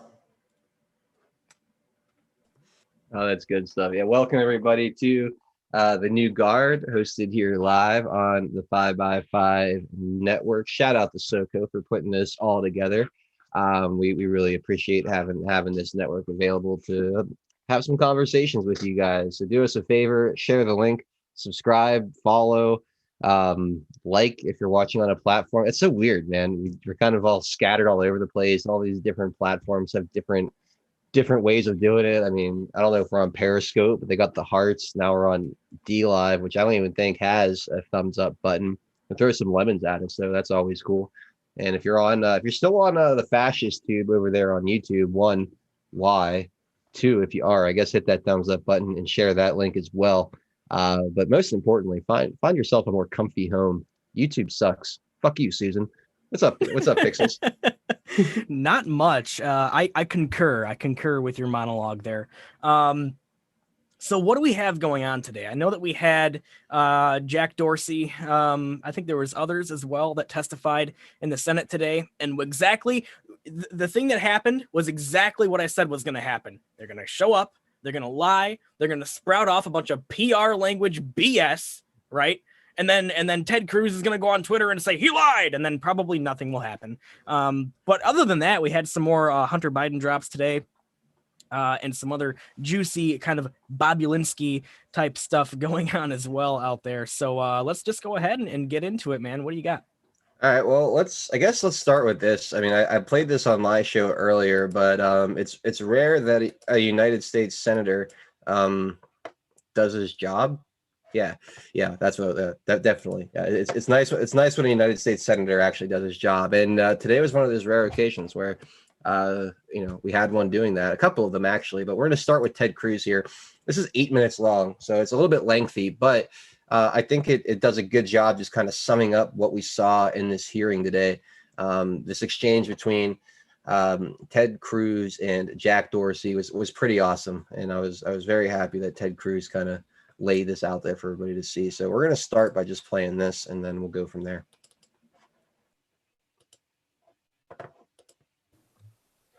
Chairman, I want to thank you, Mr. Chairman, for holding this hearing. Pixels, can you hear that? Sometimes I have problems getting my sound to come through when I'm full screen. Can you hear that okay? You got it. All right. Enjoy, folks.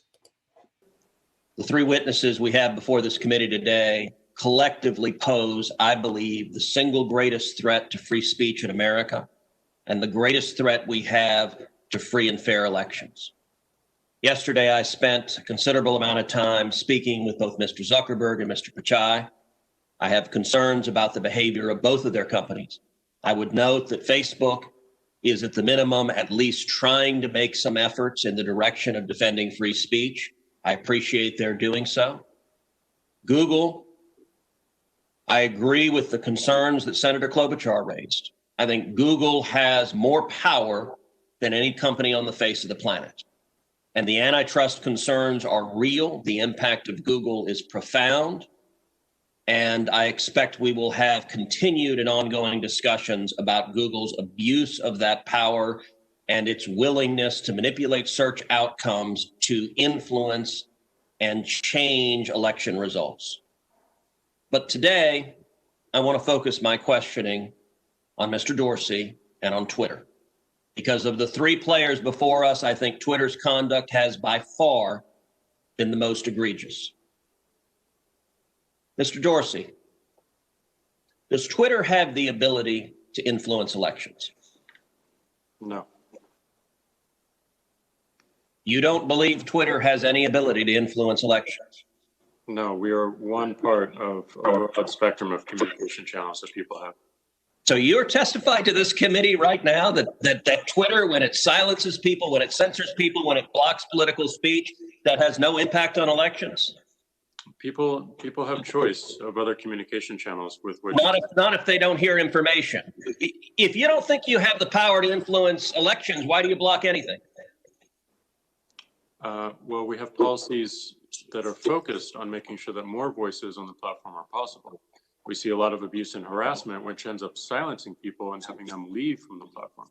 All right, Mr. Dorsey, I find your opening questions, your opening answers absurd on their face. But let's talk about the last 2 weeks in particular. As you know, I have long been concerned about Twitter's pattern of censoring and silencing individual Americans with whom Twitter disagrees. But 2 weeks ago, Twitter, and to a lesser extent Facebook, crossed a threshold that is fundamental in our country.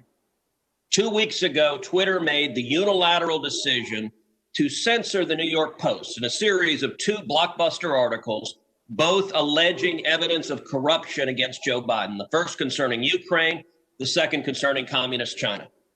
And Twitter made the decision, number one, to prevent users, any user, from sharing those stories. And number two, you went even further and blocked the New York Post from sharing on Twitter its own reporting. Why did Twitter make the decision to censor the New York Post? We had a hack materials policy that we— When was that policy adopted? In 2018, I believe. In 2018, go ahead. What was the policy? So the policy is around limiting the spread of materials that are hacked. We didn't want Twitter to be a distributor for hack materials. We found that the New York Post, because it showed the direct materials, screenshots of the direct materials, and it was unclear how those were attained, that it fell under this policy.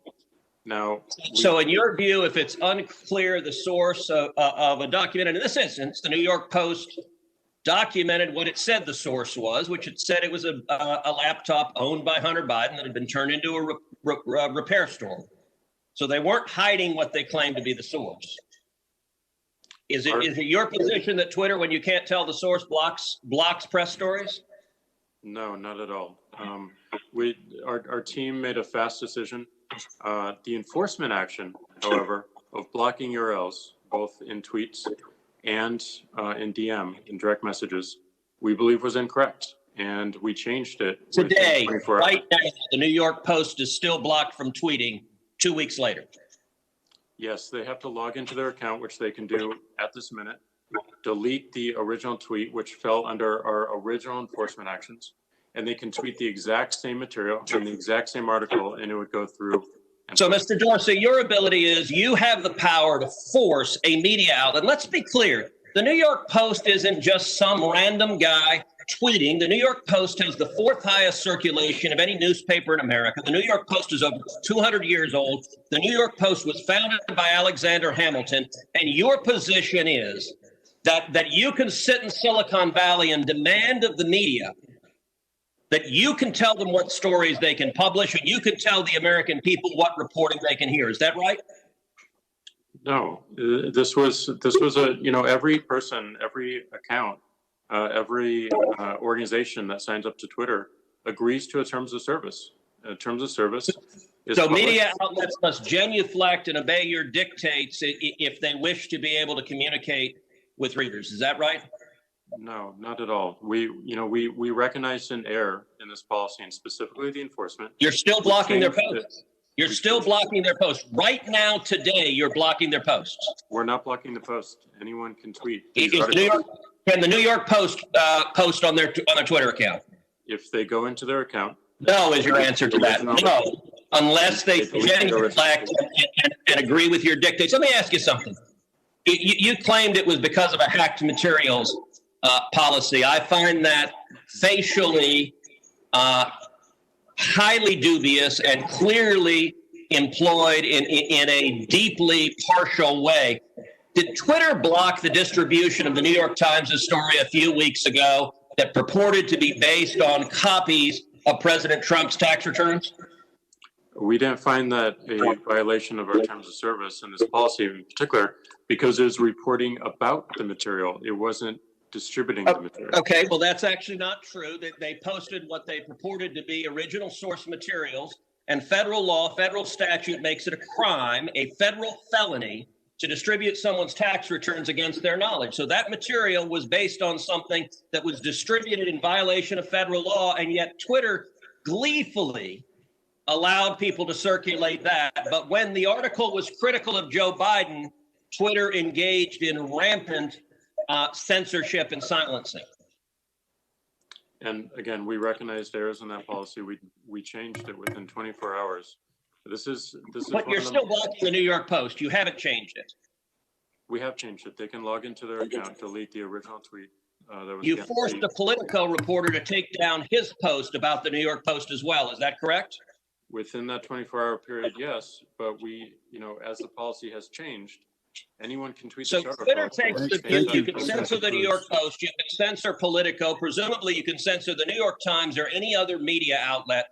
Mr. Dorsey, who the hell elected you and put you in charge of what the media are allowed to report and what the American people are allowed to hear? And why do you persist in behaving as a Democratic super PAC, silencing views to the contrary of your political beliefs? Let's give Mr. Dorsey a few seconds to answer that, and then we'll have to conclude this segment.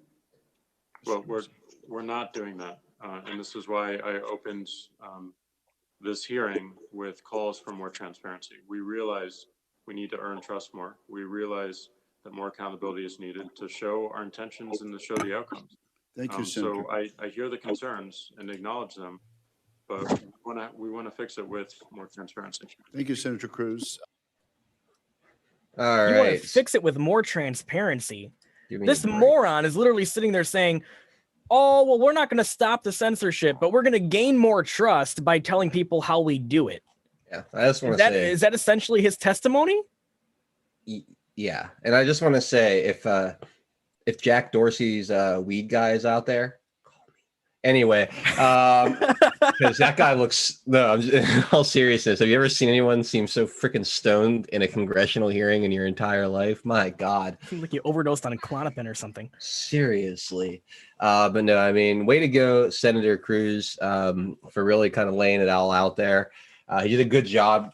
You did a good job because there's like a few angles. You have to expose the problem. Then you have to show the hypocrisy, and and then you have to really hammer it home. And I thought he really did a great job of doing that. So and as soon as he did that, you can tell that another member of the Senate, I don't know who it was, they kind of shut the process down, didn't they?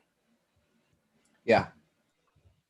No, I mean, I think he's only supposed to get 5 minutes, and he ended up getting like 8.5. So I think the chairman was letting him kind of run with it, because then if they don't do it to him, then every Democrat's going to sit up there and grandstand for like 15 minutes at a time about white supremacy and climate change and 80 different genders in a bathroom or whatever. So you gotta stop that crap, and you gotta keep it to the rules. If there's rules, there's rules, to these hearings. So I don't blame the chairman for cutting Cruz off if he's going well beyond the time that everybody else is supposed to get, even if he is absolutely slaying it. Here's another clip from the hearing that I'll just quickly play, and then we can continue the discussion. This is Marsha Blackburn. She did a great job too. This one's a lot shorter. This one's only 2 minutes. So I want to go back to Senator Gardner's questions. You claimed earlier that the Holocaust denial and threats of Jewish genocide by Iran's terrorist Ayatollah don't violate Twitter's so-called rules, and that it's important for world leaders like Iran's terrorist leader to have a platform on Twitter. So let me ask you this: who elected the Ayatollah? I don't know. You don't know? Okay. I think this is called a dictatorship. So are people in Iran allowed to use Twitter, or does the country whose leader you claim deserves a platform ban them from doing so? Ideally, we would love for the people of Iran to use Twitter. Well, Iran bans Twitter, and Mr. Zuckerberg, I know you are aware, they ban Facebook also. So, Mr. Dorsey, is Donald Trump a world leader? Yes. Okay, so it would be important for world leaders to have access to your platform, correct? Correct. And so why do you deny that platform via censorship to the U.S. president? We haven't censored the U.S. president. Oh, yes, you have. How many posts from Iran's terrorist Ayatollah have you censored? How many? I mean, it's like a right in your face lie to a senator under oath. Like, what point does perjury mean something? You know, if you're not related to the president in any way, it's just disgusting. Anyway, Yeah, absolutely. He's sitting there claiming that they haven't censored the president. And to be fair, they haven't outright taken a post from the president down. But what they have done is prevented anybody from freaking retweeting it. What they have done is preventing people from seeing it in their feeds unless they hit view and putting this stupid bullcrap message of, oh, this tweet contains misinformation on a post from the president of the United States. It's absolutely ridiculous. And then he's going to sit here and claim that they haven't censored him. Good Lord. But you know, the Ayatollah can tweet "Death to America," no problem, sir. All right, well, let's there's only 30 seconds or so left here. How many posts from Vladimir Putin have you censored? We have labeled tweets of world leaders. We have a policy around not taking down the content, but simply adding more context around it. Okay, and the U.S. president you have censored 65 times. You testified that you're worried about disinformation and election interference. That is something we all worry about. And of course, for about 100 years, foreign sources have been trying to influence U.S. policy and U.S. elections. Now they're onto your platforms. So Marsha Blackburn there doing a great job, just calling out more hypocrisy, more uneven treatment of the president, of conservatives in general. I don't know how much, you know, these Senate hearings really move the needle. I don't expect the Senate to really do much about this because they're most of them, aside from maybe 2 or 3, are a bunch of feckless losers that'll never, ever, ever put themselves in front of anything for the American people. But at least some of this narrative is getting put out there for any media entities, you know, mainstream or otherwise, that care to cover it. At least it's out there. We'll have to see how this progresses, but really, Pixels, you know, I'm not hopeful that anything's going to happen, obviously, prior to the election. Not that it would really matter at this point. We're too damn close. I'm hoping that after the election, these companies get ripped apart, and I hope that, you know, the more independent platforms really rise to the top. I don't know. How do you feel about it? Well, I have kind of a monologue here for just the whole, like, so Twitter is concerned about disinformation, right? As was said in that testimony. And so what they've been doing is that they've been labeling tweets that they deem as disinformation. But the problem is that they're essentially telling the American people and anyone else who uses their platform that they are stupid, that they cannot discern truth from fact, and that Twitter must do it for them. And then you have the problem there with, you know, who are the people who are deciding what's disinformation and what's not? People who work for Twitter. And people who work for Twitter have a tendency to have also worked for Democrats in the past and been involved in the political process, right? So there's a clear opportunity there for people to be politically driven to label something as disinformation. I think this whole labeling tweets as disinformation and saying, oh, this article might be wrong, before you retweet it, please make sure you're blah, blah, blah, blah, blah. It's ridiculous. And it's condescending to the people that use the platform because they're essentially saying, you can't discern truth from fact. We have to do it for you. And that's just plain wrong. Yeah. Yeah, I mean, they feel like they have to be the arbiters of truth, and they use these bullshit excuses. Like Zuckerberg today during the hearing talked about how they've partnered with third-party fact checkers around the world. It's like, no, you've partnered with the ACLU, the Southern Poverty Law Center, and all these other ultra progressive lawfare firms all over the country to work with them to silence dissenting voices from what, you know, from your views.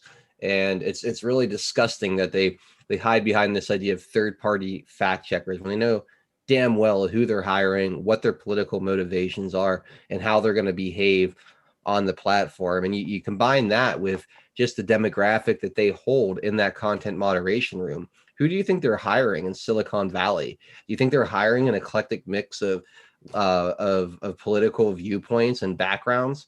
No, they're getting a room full of these soy latte drinking pussies in there to sit there and cry hate speech. Anyone that says anything remotely outside of the progressive narrative, and they're not policed. The only people they're policed by are again these fact checkers who agree 100% with their worldview. So I'm sick and tired of it. I can't stand these satanic big tech elitist pricks. I hope every last one of their companies gets ripped apart by the DOJ into a million pieces. I hope they all go bankrupt, and I hope every last one of these little nerds that are sitting there playing internet fascists, destroying good people's livelihoods and life's work. I hope every last one of them end up in an unemployment line, begging for food on the corner, like all the other homeless people in their shit-covered city. Yeah, absolutely. Well said. Anyway, I don't have much else on the hearing, man. It's just more of the same. It's more of the same. It's big tech, these CEOs that wield more power than 95% of the world leaders out there, going and lying their asses off under oath in front of the Senate. It's a joke. It's an absolute joke. I'm sick and tired of it, and I'm ready for Bill Barr, the DOJ, and the court system in this country to step up and end this nonsense, because that's what it is. And I heard someone on your show on WTPI earlier make the point that we don't need to repeal Section 230. Maybe it needs, some clearer language or whatever. But honestly, the way it stands now, if we would just freaking enforce the thing, we wouldn't be having this problem, would we? No, we wouldn't. We wouldn't. So, where's the DOJ, right? I mean, I fully understand and share your sentiment. Where the hell is the DOJ? They could put an end to this very quickly. Why are they not doing it? It's a great question. It's a great question. It's just more and more bureaucracy. There's so much money traded in the background. So many people get bought off. I mean, I don't know the exact answer, but anyone out there that knows how to research this stuff, go look at how much these big tech companies put into all these different Congress kidders campaigns, how much they donate to these super PACs. These left-leaning super PACs, and I'm sure there's a lot of Republicans too that get paid off to not make this an issue. I mean, you go back to 2016 to 2018 when they damn well knew that this was already going on in that election. They had both chambers of Congress and the executive branch. They could have done something about this, and Congress didn't lift a damn finger. Why? Because the Paul Ryans of the world, the Kevin McCarthys of the world, and so many of these other establishment like Republicans don't care. They don't. They're in the pocket of these big tech companies. They probably make huge contributions to their campaigns, and set them up to live, lifestyles that most of us little plebes would only ever dream of, while they sit there, turn a blind eye to our basic rights, our First Amendment rights being ripped out from under us on the digital playing field. And it's absurd. It's absurd. It's infuriating. And you know what? I've had it light. I still have my YouTube channel. I still have my Twitter account.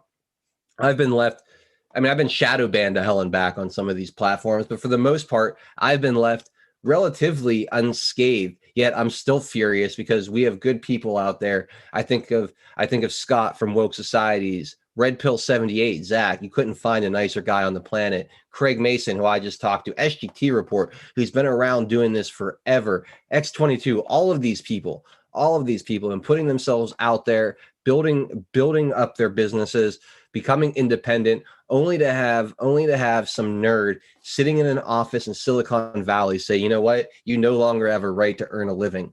It's the amount of power that they have over people's lives, over people's mindset. Dilly's another one. Dilly's been deleted 7-8 times off of Twitter, been through a number of Periscope. I don't want to go through naming everybody because I'll miss somebody and offend somebody, but you all know many of the names I'm talking about. These people are now considered no longer part of the public conversation, according to these big tech companies. They're considered digital terrorists, people that we don't even get to communicate with anymore because they said so. As Ted Cruz said, who the hell elected these people? Yeah. And why do they still have this power? And I'll tell you why. It's because Conservative Inc. and the Republican establishment is as useless and as evil as everyone that sits on that other side of the aisle pushing socialism and progressive ideas, cultural Marxism that will ultimately destroy this company. And all of them need to wake the hell up quickly. Yeah, absolutely. Really, I think that we can place the blame all we want on Conservative Inc., right? But at the end of the day, who put those people in power? The American people did. And I think that, and I don't want anyone to get angry at me for saying this, but honestly, so much of what we see going on right now is because we as a nation fell asleep for so long and we allowed it to happen. We didn't do our due diligence. We didn't educate ourselves. Certainly, many of us couldn't pass a freaking civics test. And we elect these feckless morons into power because we just like their personality or whatever. And that needs to end. The American people have the power still. I think that we just need to wake up and realize that if we don't exercise it, well, we're going to see crap like this forever, right? And we have to vote the right people in. And that's fair to an extent, Pixels. It's fair to an extent, but the system is so rigged against the average person. No one has time to research every last city councilman and state legislator that they're going to maybe vote for. People have to work 2 damn jobs because we're taxed out of our minds. Our money is inflated and losing its buying power by the freaking by design. Yeah, it's 100% by design. So people don't know. And you have a Republican establishment. They don't fund you or me. They don't fund. I mean, Brendan Dilley is another great example. He ran for Congress. He tried. He couldn't get funding. He couldn't get the Republican establishment behind him. They're not going to bring an outsider in and lift up his campaign and get him out there and recognized by the people. The whole game's rigged against any normal outsider that wants to make a difference. So to an extent, yes. And we need to get money out of politics, right? Like your pocketbook shouldn't be what gets you into office or not, how much money you spend on your campaign. I've always hated that, right? The more money you throw at your campaign, the more chance you get at winning. Well, what the hell is that? Isn't this supposed to be about ideas and policies? It is. And that's why President Trump was able to be such a different thing, because he could fund himself. He didn't need big money. He didn't need lobbyists. He didn't need any of that. He was able to get his message out there on his own because he already had the name recognition. He already had the financial situation. He was in a very rare position where he could come in and say and do what he wanted without making allegiances with the devil. But there aren't, when you get into lower level and state and even just congressional races, you don't have that. They rely on their parties to promote different people. And unfortunately, the people that we've been promoting, and not we, but the Republican Party have been promoting are losers. They're rhinos. They're milk toast. They're too damn PC, too damn polite to ever take this country back. I don't know what the answer is. I don't know how to end this Republican establishment. You know, my ultimate dream is that by the end of President Trump's second term, is there is no Republican Party, there is no Democrat Party, that entire idea of a two-party system, these giant conglomerate organizations that choose who we get to select from, essentially, because there's no real choice here. There's no real choice. You have big company A that hates your guts and big company B that hates your guts, each picking the guy that they know will screw you over the way that they want them to, and they compete with each other to see in which way they're going to screw us over and push us to the left towards this socialist nightmare. There's no real choice here for the American people. There's no real opportunity. Forcing us to choose different flavors of bullcrap, basically. Right? Yeah, and that's exactly what it's been. Now we've seen now, just because of President Trump, we've seen a rise of a new breed of Republican that seems to be able to break through. You see Marjorie Taylor Greene, Anna Paulina, I would even put Josh Hawley and Marsha Blackburn in that camp, maybe a little bit. Time will tell. But you're starting to see, and there's more. Laura Loomer, another one. There's more, but I think there's like 16 or 17 or maybe more than that. I can't remember, like QAnon related Congress people running. So we're starting to break through the establishment. But you're talking a handful of candidates over a sea of over 400 representatives. There's so much work to do here, and the deck is still so far stacked against us that it really makes me sick when you look at it. But we got to just continue one election at a time, one day at a time to fight on the information field, on the digital battlefield, and at the polls to dismantle this machine one day at a time. It's not going to happen overnight, but we just have to keep chipping away. I don't know what else to say about it. It's either chip away or give up, and I refuse to give up. Yeah, absolutely. I think before we move on to the Bobulinski story, as it pertains to a Senate committee, I think the one thing that's fair to say is that American politics will never be the same after Trump, right? I think he has already changed things up in a big way, and I don't see that going away anytime soon. So there's a glimmer of hope that we can fix our political process, right, and make it more for the people. And you know what you were talking about there, get rid of this false choice, this two-party system, make this more about the ideas instead of the money. And I think we're headed in the right direction. It's just going to take time, and it's going to take a hell of a lot of dedication from the American people. Like, people need to care. People need to understand what's at stake and wake up and care and involve themselves in the process and educate themselves, right? Yeah, no, that's well said, Pixels. That's well said.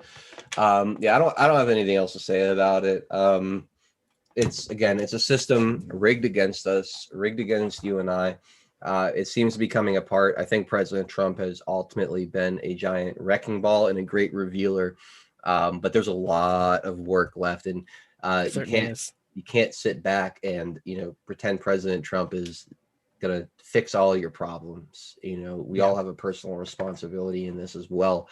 So if your idea is to sit back, trust the plan, and expect President Trump to fix everything all by himself, I can't go along with that. I think Trump is president. He's not God. He can't exactly. He can't push a button and fix all of our woes. It's 100. Up to us. And I think that what he can do is wake us all up, right? And I think that's what he has done. Yeah, no, he's done a great job. Like I said, again, revealing a lot that has needed to be revealed. Why don't we go ahead? Let's we got 25 minutes left, and we got a lot to talk about as far as the Bidens go and this whole situation. So why don't we get into Bobulinski? I see you bringing that up on the screen. Go ahead. Got it. So this comes from the Daily Caller today. Exclusive: Senate committee successfully verifies all Bobulinski materials reviewed to date. So it's not Russian disinformation, guys. I find it increasingly funny that the only thing, right, that the left-wing media can do is sit back and label this as Russian disinformation, the same way they did in 2016, towards any information that they deemed damaging to their political goals. It's absolutely hilarious at this point. So let's go ahead. Let's read this. The Senate Homeland Security and Governmental Affairs Committee has successfully verified all materials reviewed so far from Hunter Biden's ex-business partner, Tony Bobulinski, the Daily Caller has learned. Committee Chairman Senator Ron Johnson will not call Bobulinski to testify before the November 3rd elections, as the committee is working to review all the information provided to the committee by Bobulinski. The information has to be verified, as it is subject to the same false information to Congress laws that verbal or written testimony does. However, a Johnson spokesperson told the caller that all the material provided by Bobulinski that has been reviewed so far has turned out to be legitimate. So we're moving in the right direction here. And I can't wait to see this going down.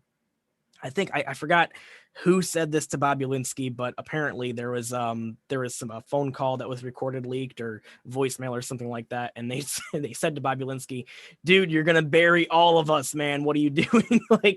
I love hearing stuff like that from the grapevine. It's just that this stuff is big, and lately the stuff that's been coming out on the Bidens has been just more damaging and more devastating by the day. So 412, I want to go ahead and give you the floor here. What do you have to say about this whole situation? I think it's absolutely absurd that this has been largely still ignored by the mainstream media. You know, I tweeted last night after Tony Bobulinski's interview, and we're going to get to some clips from that in a minute. I just said, like, there's no way the MSM could ignore Tony Bobulinski now, right? Right? You know, like but here we are. You know, 24 hours later, and I don't see anything trending on Twitter. I didn't see anything trending on Twitter the whole time. Even President Trump said something about that. Yeah. So, I mean, here we go again. Here we go again. You have the mainstream media, big tech, colluding to keep this story in its own digital echo chamber, and it's absolutely absurd. Now, I don't know. I think that there's something beautiful about that, right? Because it shows how concerned they are about this information coming out. They know how big it is, and so they're doing everything they possibly can do to make it disappear. Yeah, and I give Tucker Carlson a lot of credit for doing this. And from what I understand, Fox News did not want him to do this. You know, Paul Ryan and his group of rhinos there really don't want to do anything at all to hurt the Democrat Party or the Democrat candidate Joe Biden. Why? Because, well, Paul Ryan is exactly what we're talking about when we say there's a Republican establishment that needs to go. So yeah, you know, I'll give credit where it's due. Thank you, Fox News, for actually allowing this to come out, but I still can't wait till you're out of business and no longer relevant in my life in any way, shape, or form. But anyway, with that, why don't we go ahead and play some clips from this interview? Because there's some real bombshell stuff that came out that we need to talk about. So we'll start with this, and we're going to use, I found most of these clips on our good buddy Methods to Madness, his Twitter account. So go follow him. And who am I talking? What am I talking about? You guys already all follow Methods. Who doesn't? But anyway, go ahead and take a listen to some of the stuff that came out here in this interview. And I'm thinking about the Biden family. Like, how are they doing this? I know Joe decided not to run in 2016, but what if he ran in the future? Aren't they taking political risk or headline risk? And I remember looking at Jim Biden and saying, how are you guys getting away with this? Like, aren't you concerned? And he looked at me and he laughed a little bit and said, plausible deniability. He said that out loud? Yes, he said it directly to me, one-on-one in a cabana at the Peninsula Hotel after about a hour and a half, 2-hour meeting, with me asking out of concern, how are you guys doing this? Aren't you concerned that you're going to put your brother's, future presidential campaign at risk? The Chinese, the stuff that you guys have been doing already in 2015 and 2016 around the world. And I just can almost picture his face where he sort of chuckles and says, plausible deniability. So he said, this is a man who's been drafting off his brother's political career for almost 50 years. He said to your face, essentially, we're lying about it. Anyone watching this interview can look up what plausible deniability means, and the definition is very distinct. It's horrifying. Horrifying that you have this Biden family who is essentially using Joe Biden's political career to grift off of the American taxpayer and the rest of the world. That alone is disgusting. It gets more disgusting when that's going on while Biden sits in the second highest office in the free world, with direct access to the president. Obama's in on this. Obama's probably getting kickbacks as well. And it's happening on Obama's watch. Terrifying.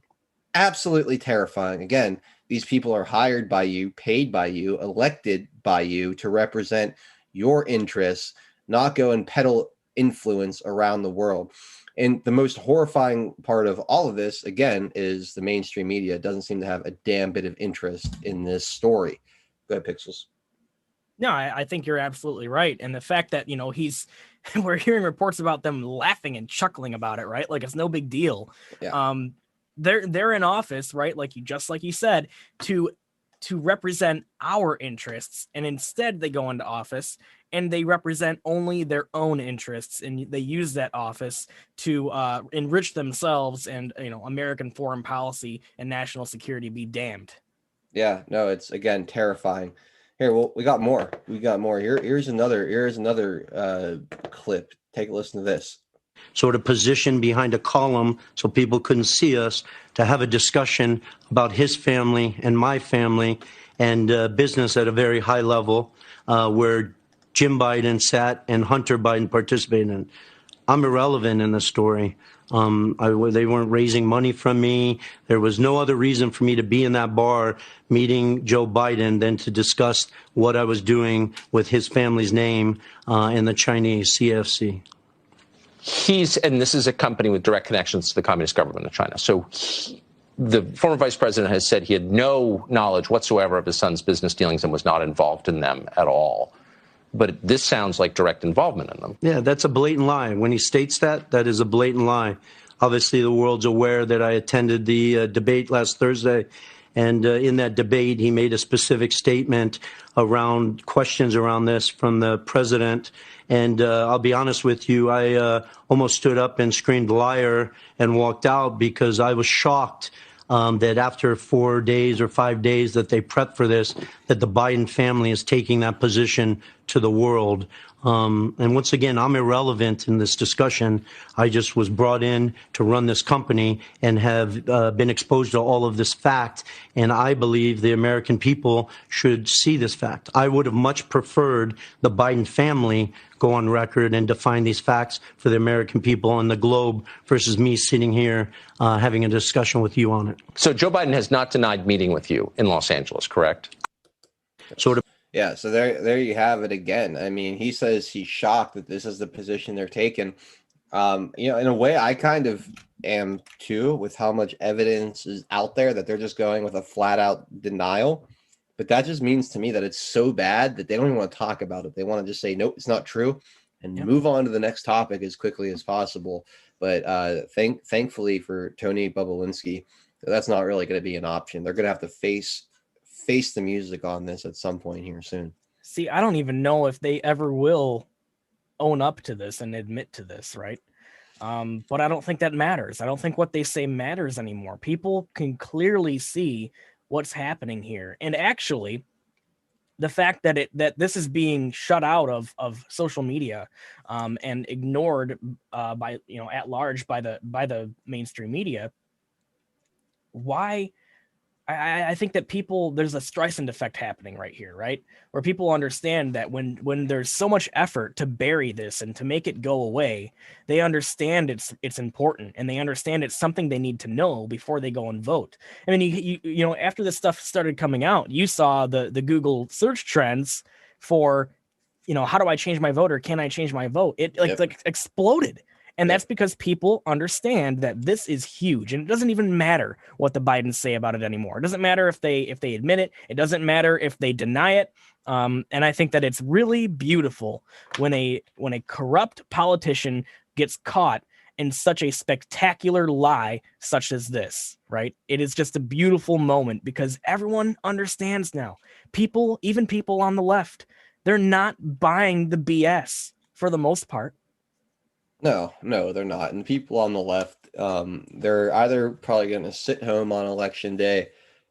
We've seen the settle for Biden rallies, so they're settling. So I guess there's some of them out there that. And that's just hilarious. Like, they're not voting for Biden because they like Biden. Whoever's voting for Biden is voting for Biden because they absolutely hate Trump, and they have no idea even what Biden's going to do. They have no idea about any of this stuff, right? They're like, I saw a video the other day of a lady that went undercover as a Biden supporter and went around trying to find Biden supporters to interview. And she had a hard time finding them. But once she did, all of these people were completely clueless. They didn't know the first thing.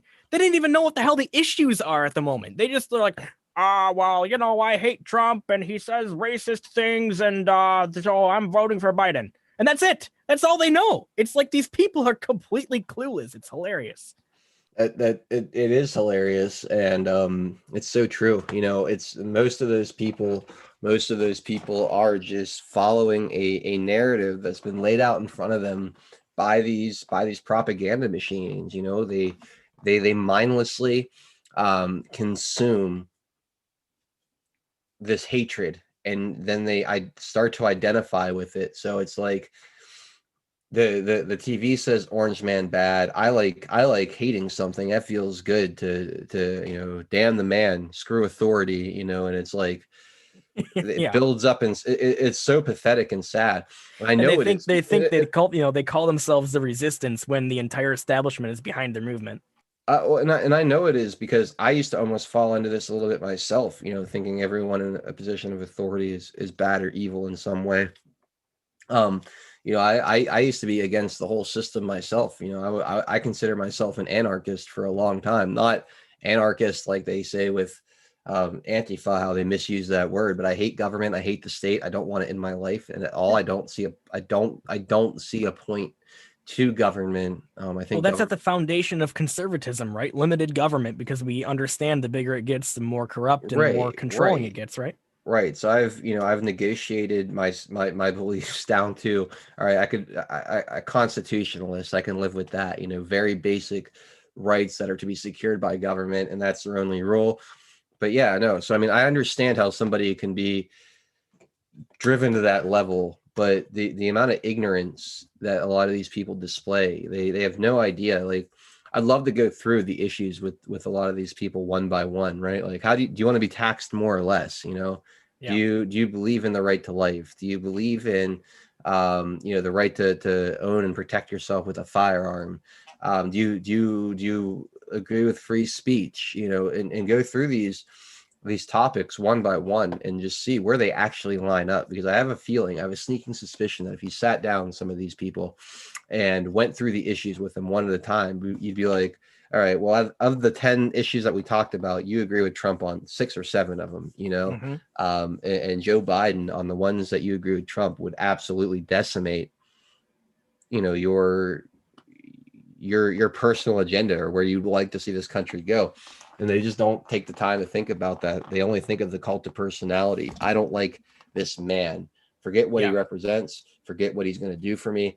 Forget how he's going to handle the office of the presidency. The media told me that I don't like him personally, so I'll vote for anyone but him.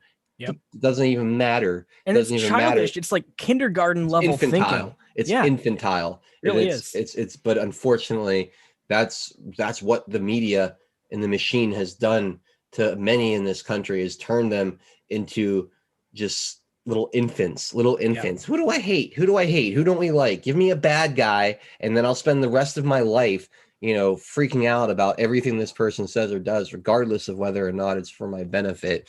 I have a one-track way of thinking about this guy. He's bad, and no one can convince me otherwise. Yeah. And it sucks. And California out there said, that's my 24-year-old daughter. Ugh. Well, I got news for you. I'm 24. So there's hope. There's hope. There really is. But one of the other things about that video that I saw that I wanted to mention was these people will even admit that they don't know what they're talking about. They're like, I'm voting for Biden because I hate Trump, but I don't really know why. I don't know what I'm talking about. Ha ha ha. And they'll laugh about it like it's no big deal. And it's like, you just want to freaking wake up. We're seriously.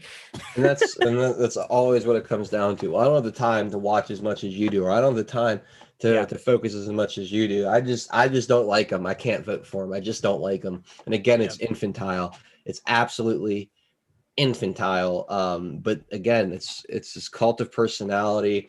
It's this whole culture we've developed, and you sit there and you watch garbage go into your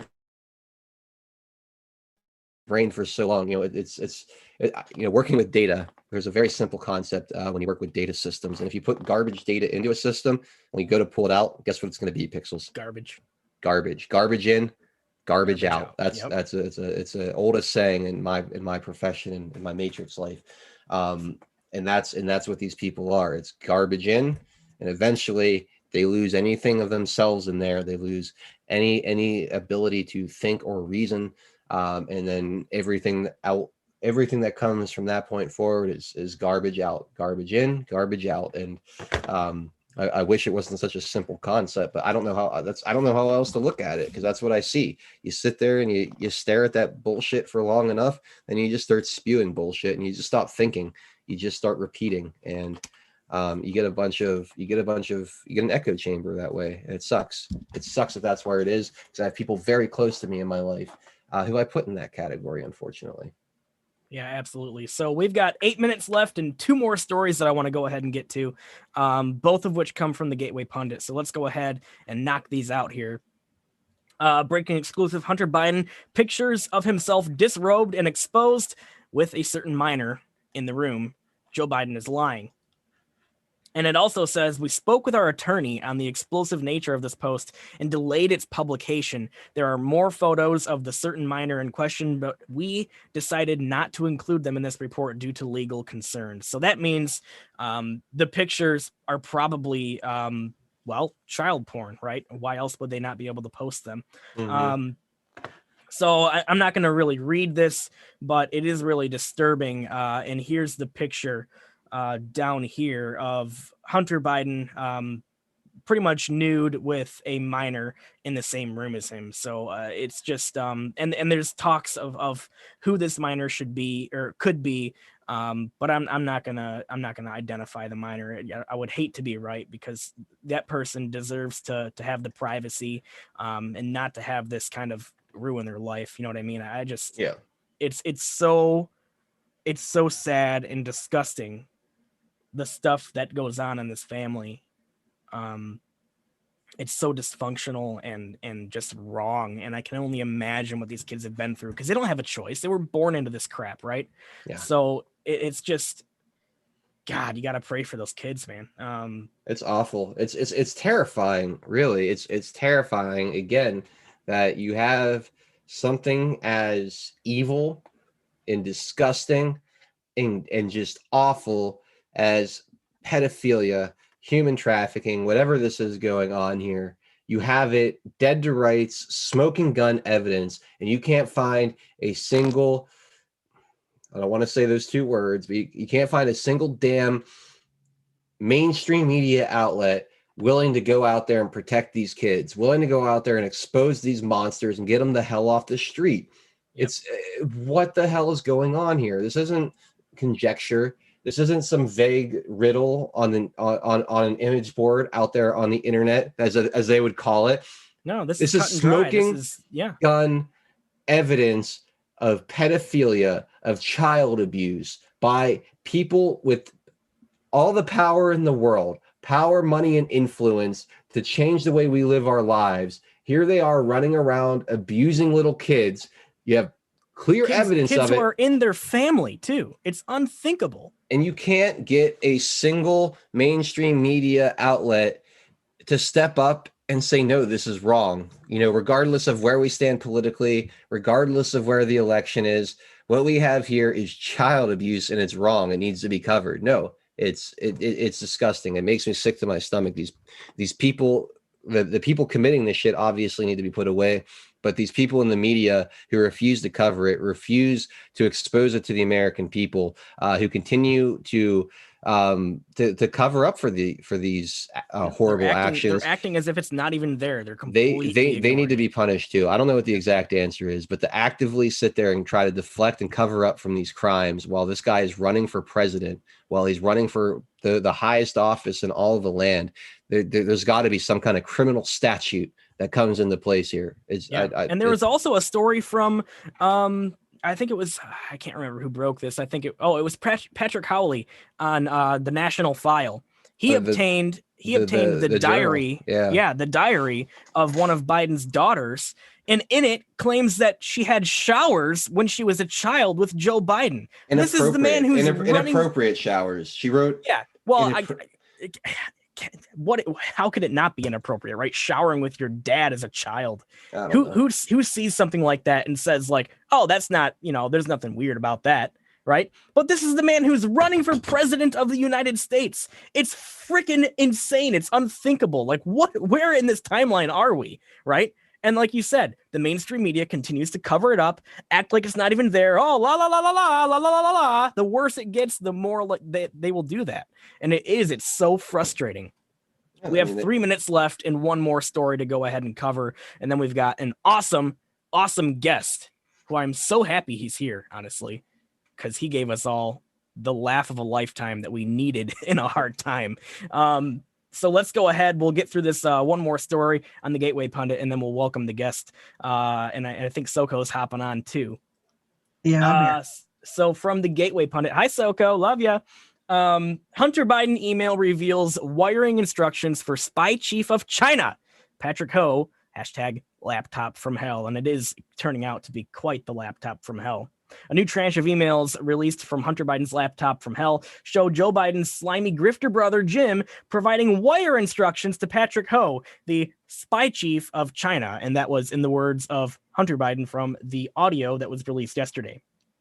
Patrick Ho, a Hong Kong national, was suspected of being a covert agent for the Chinese government and was previously under FISA surveillance. Imagine that.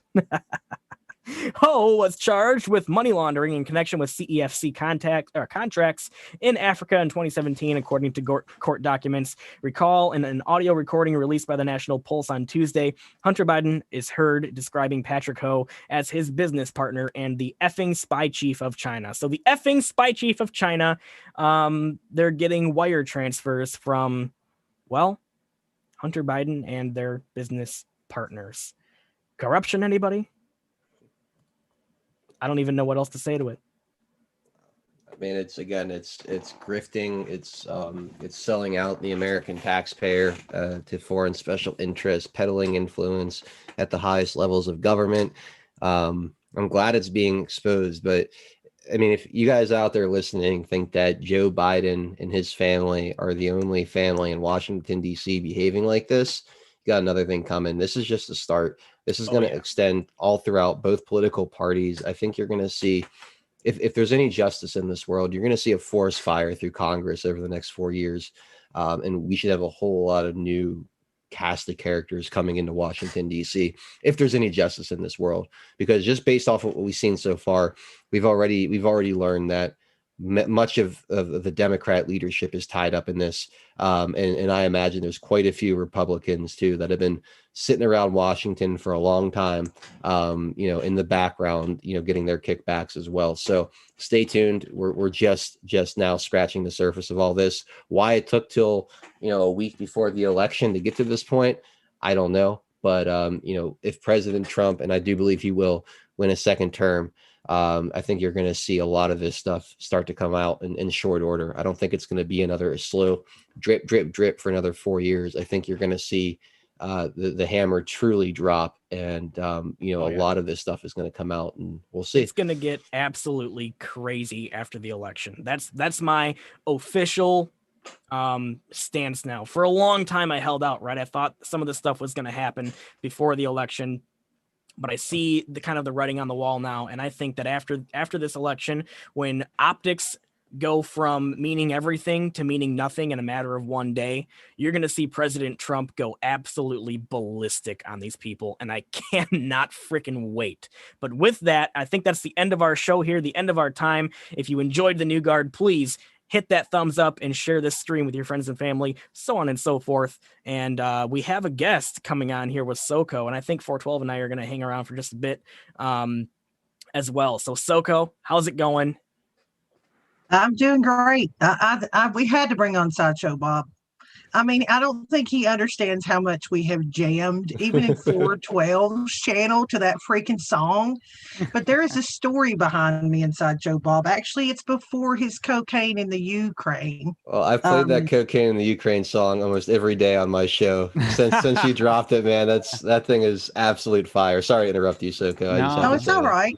He's going to be my maiden voyage of shutting off YouTube. And I can't think of anybody better to do it with than him, because I will tell you the story. He knows it, of why I've got to shut off YouTube. So 412 likes to call her Susan. I like to call her Karen, and you probably all call her Censor Kate. I don't care what you call her, but I have dropped the links 100 times to D-Live and Twitch out there all day long. I got to cut it off. If I don't, I can't play his music. And again, we'll talk about that over there. But guys, I hope you jump over to D-Live and Twitch and see you, Susan. I'm ending YouTube. We say, all right, fuck off, Susan. Bye. Right there. Bye, Susie. You're horrible.